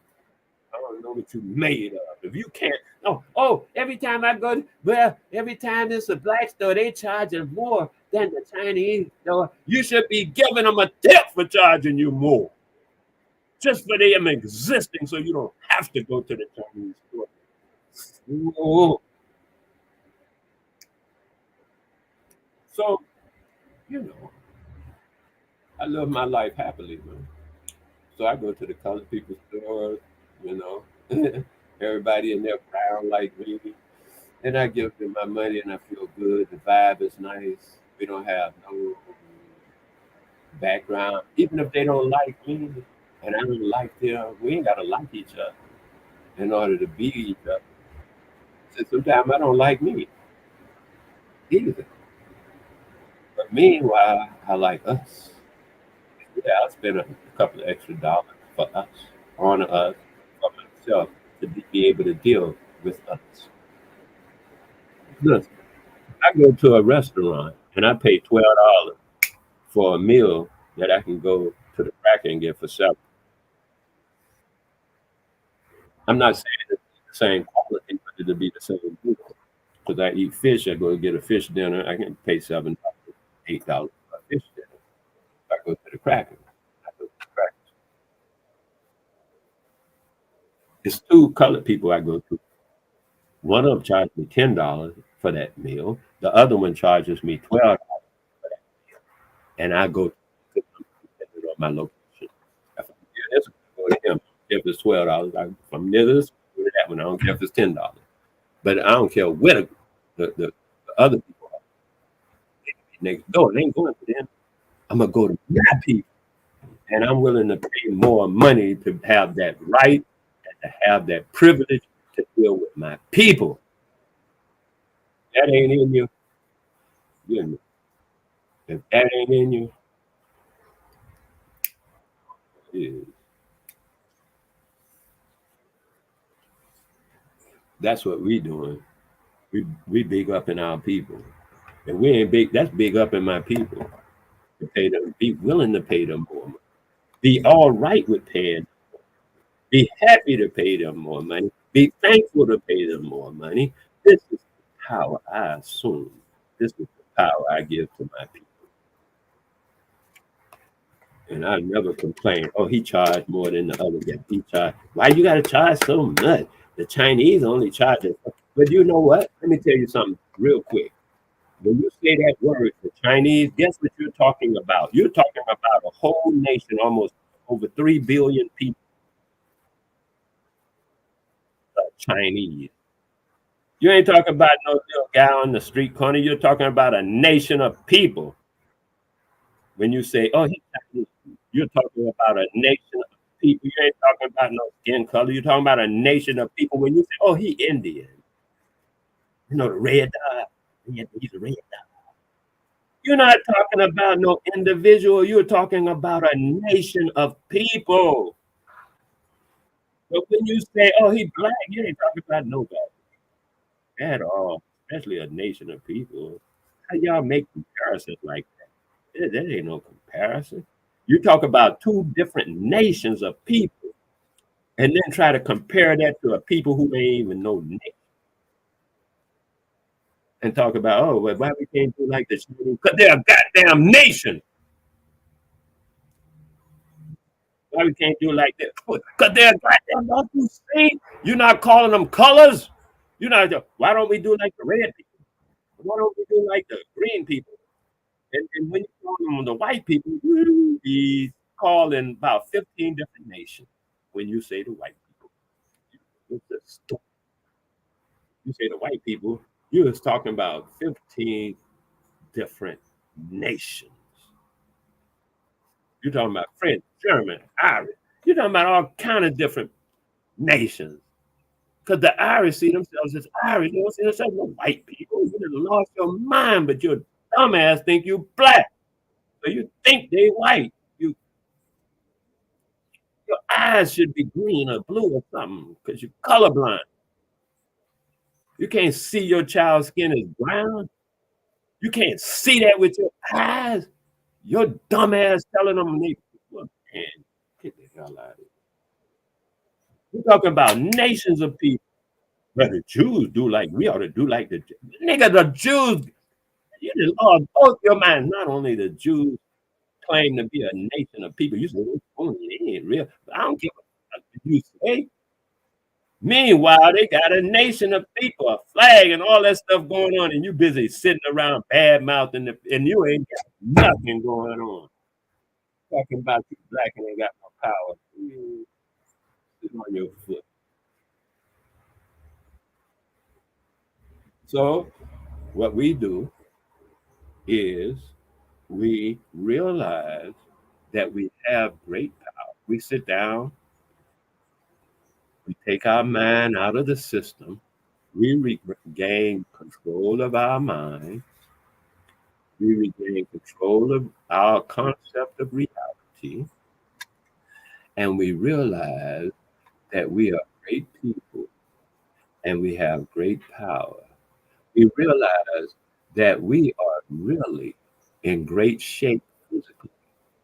Most of the so-called diseases that our people are bothered with are listed as easily preventable diseases, such as diabetes. And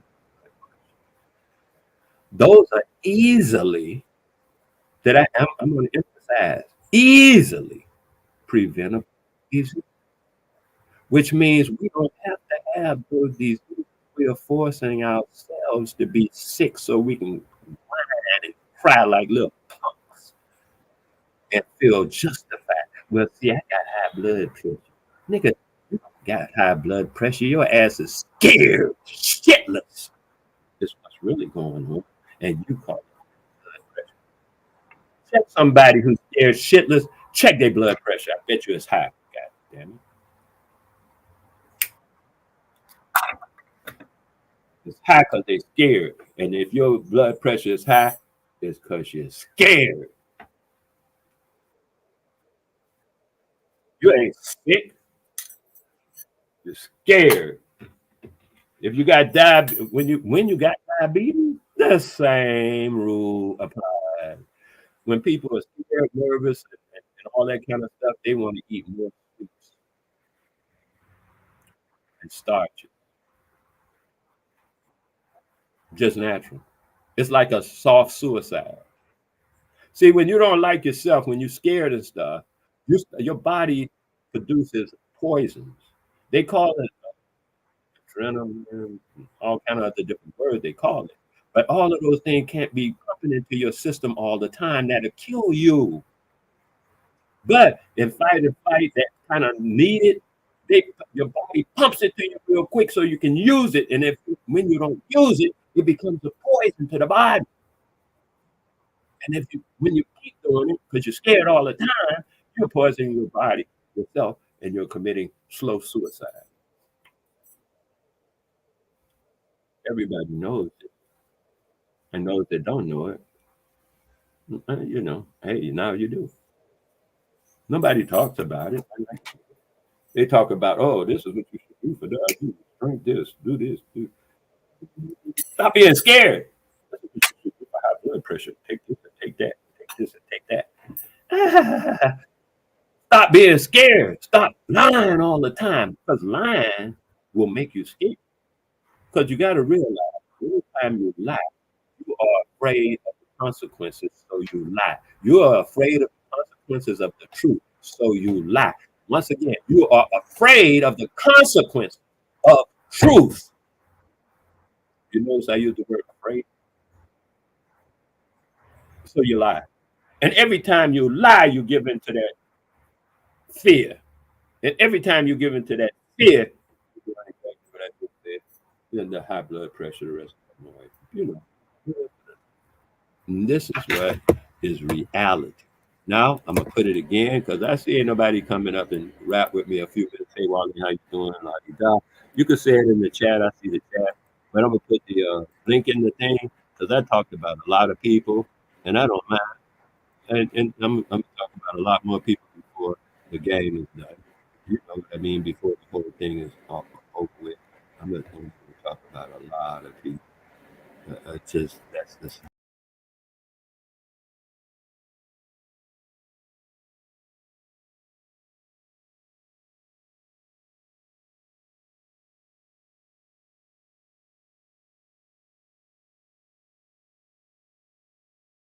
studio.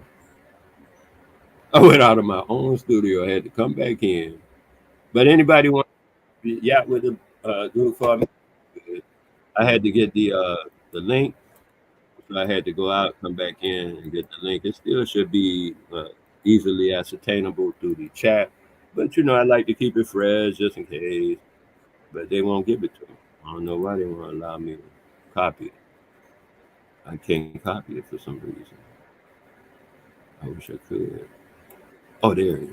I'll copy it and put it in the chat again. Hey, D, I'm glad you checked it out. Because a lot of stuff that I do say on my own, like this, I don't say on other people's channels and stuff like that because of well, likely they just kick me off or something, call me a bunch of names, which is cool. I'm used to being people calling me a bunch of names and stuff like that. Like I tell most people, I'm used to fighting 4 and 5 people at a time. That's how I grew up. That's how I lived my life so far. I fought one person at a time twice in my life that I could recall. And one of them was just 4 years ago. Up until then, I had only fought one person, one at a time. So I'm used to fighting groups of people, gangs and shit, so they don't bother me. They gang up and try to hustle behind each other and all that kind of stuff, but they little pump. I mean, I don't want to call it names, but they little insecure people. And they have to have, you know, people come up and suck up to them and, oh, yeah, you're right. And then corner they behind and stuff like that. And, I'm not into church. I don't need an amen. I'm not into any of that stuff. And everybody come out, we all grew up Christian. You lying, I never grew up Christian. Everybody didn't grow up Christian. That's crazy. I know people who grew up Christian. I know people even grew up with that Hebrew thing in their mind. I know people who grew up voodoo. They never got into Christian. They grew up from their inception on voodoo. So, yeah, all Christian, that's an assumption on your part. Like we all don't have no power, it's an assumption on your part. And then all these assumptions of all them thought power and people start thinking that is what's going on. That is the power of assumption. You can assume that you're great. You can assume that you're running the world. You can assume all of those wonderful things, or you can stay where you're at, assuming that you cannot, assuming that you must live in a lie, assuming that you must be controlled by other people, assuming that you must get authorization to breathe and drink water from somebody else. You get with the same power. It works either way. That's what's really going on. How many dollars you make, how many this and that and other stuff, la di da, this and that story. It's up to you, man. But the power of assumption is working all the time. We're constantly doing it. We're either doing it to our detriment or to our, betterment. There's no other way to pass that. Same thing I said about food. We always doing. We always creating a future. We are always creating a future, whether we're doing it deliberately and consciously or not. We're doing it haphazardly and without awareness, but we're still doing it. That never stops. This is what life is. We are constantly creating the future. Otherwise, it won't never exist. The creator is constantly creating the future. We are part of the creation. Our part in the creation is truth all the time. The moment we come out the truth, we have separated ourselves from the creation being nature. We have separated ourselves from nature when we stop with the truth. That's the first riff. Second riff is since truth is what is, we have to part it out the creator because we lying on now we lying on the creator. Somebody we think got more power of consequence than the creator.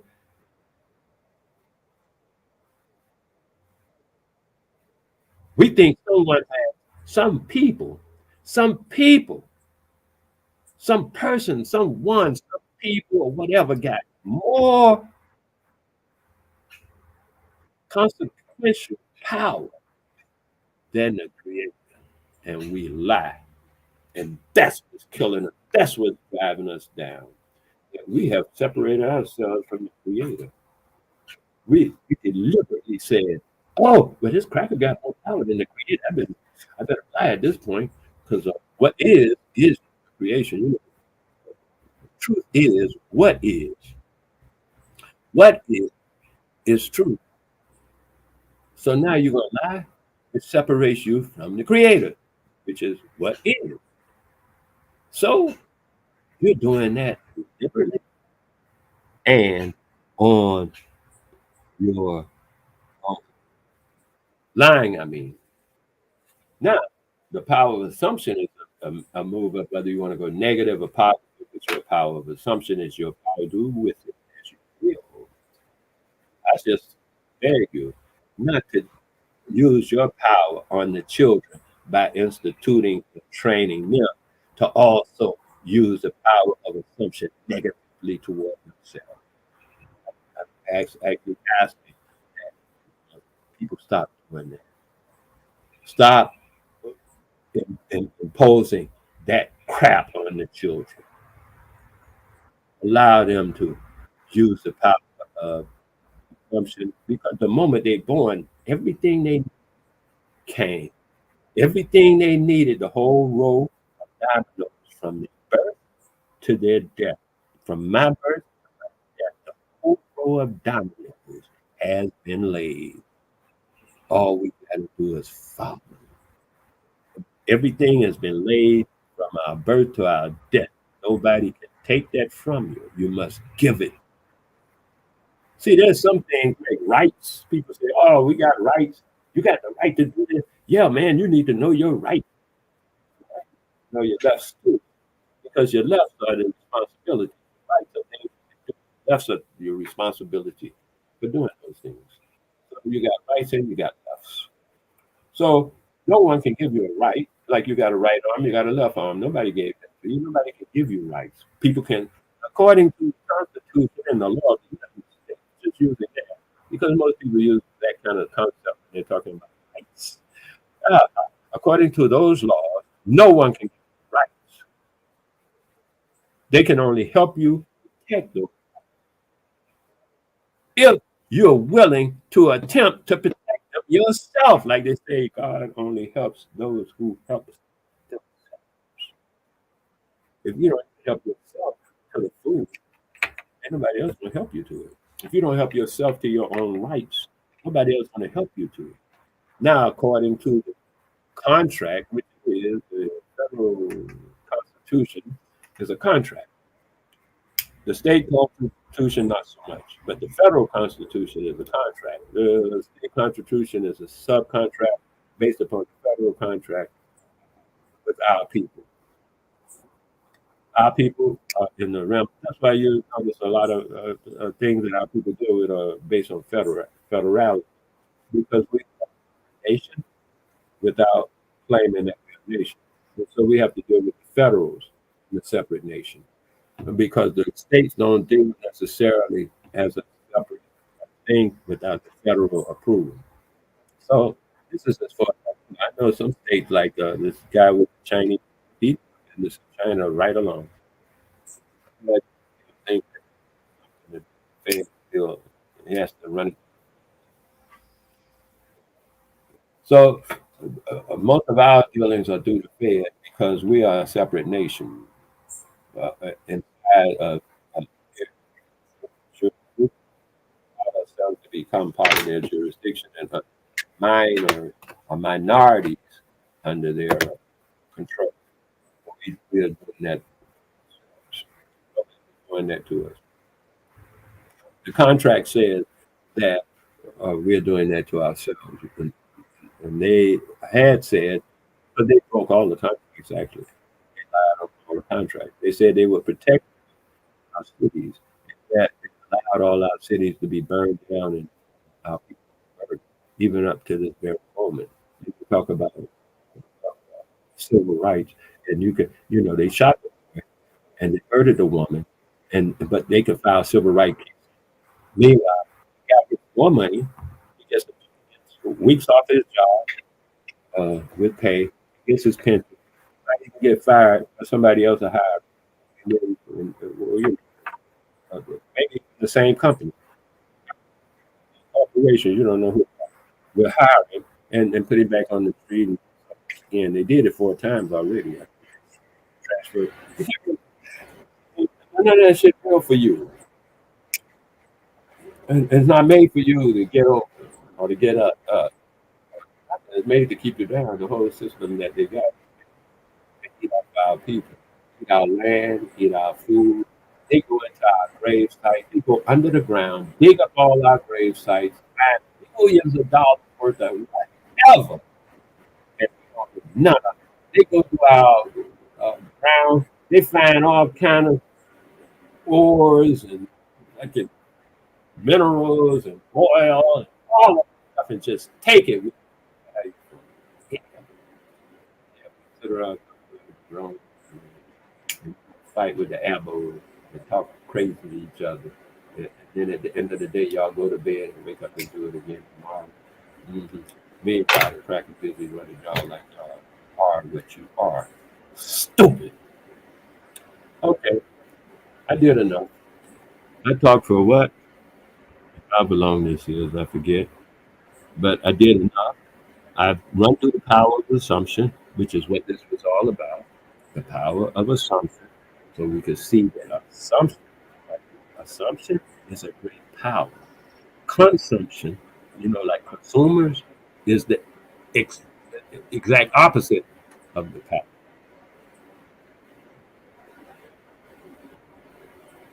So I'm suggesting we make things, yeah, assume that position of making things, not just and always needing, because the consumer needs.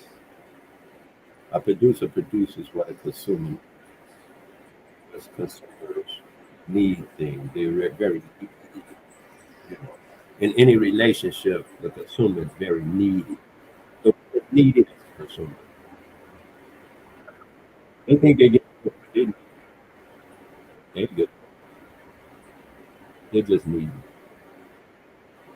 So think about it. Consider the power of assumption.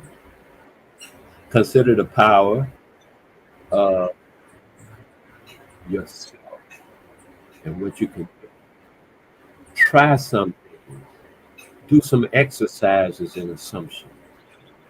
Yeah, do some exercise experiments in assumption. Do it at the park. Do it at the store. Exercise assumption. Just do it. It's all like play acting in a sense, but you can do it. It's all education. Uh, don't take it too seriously, and enjoy life. Make it so that you are in a state of mind where you can say, "Yeah, life is. I'm out. One love. Thank you." In stream.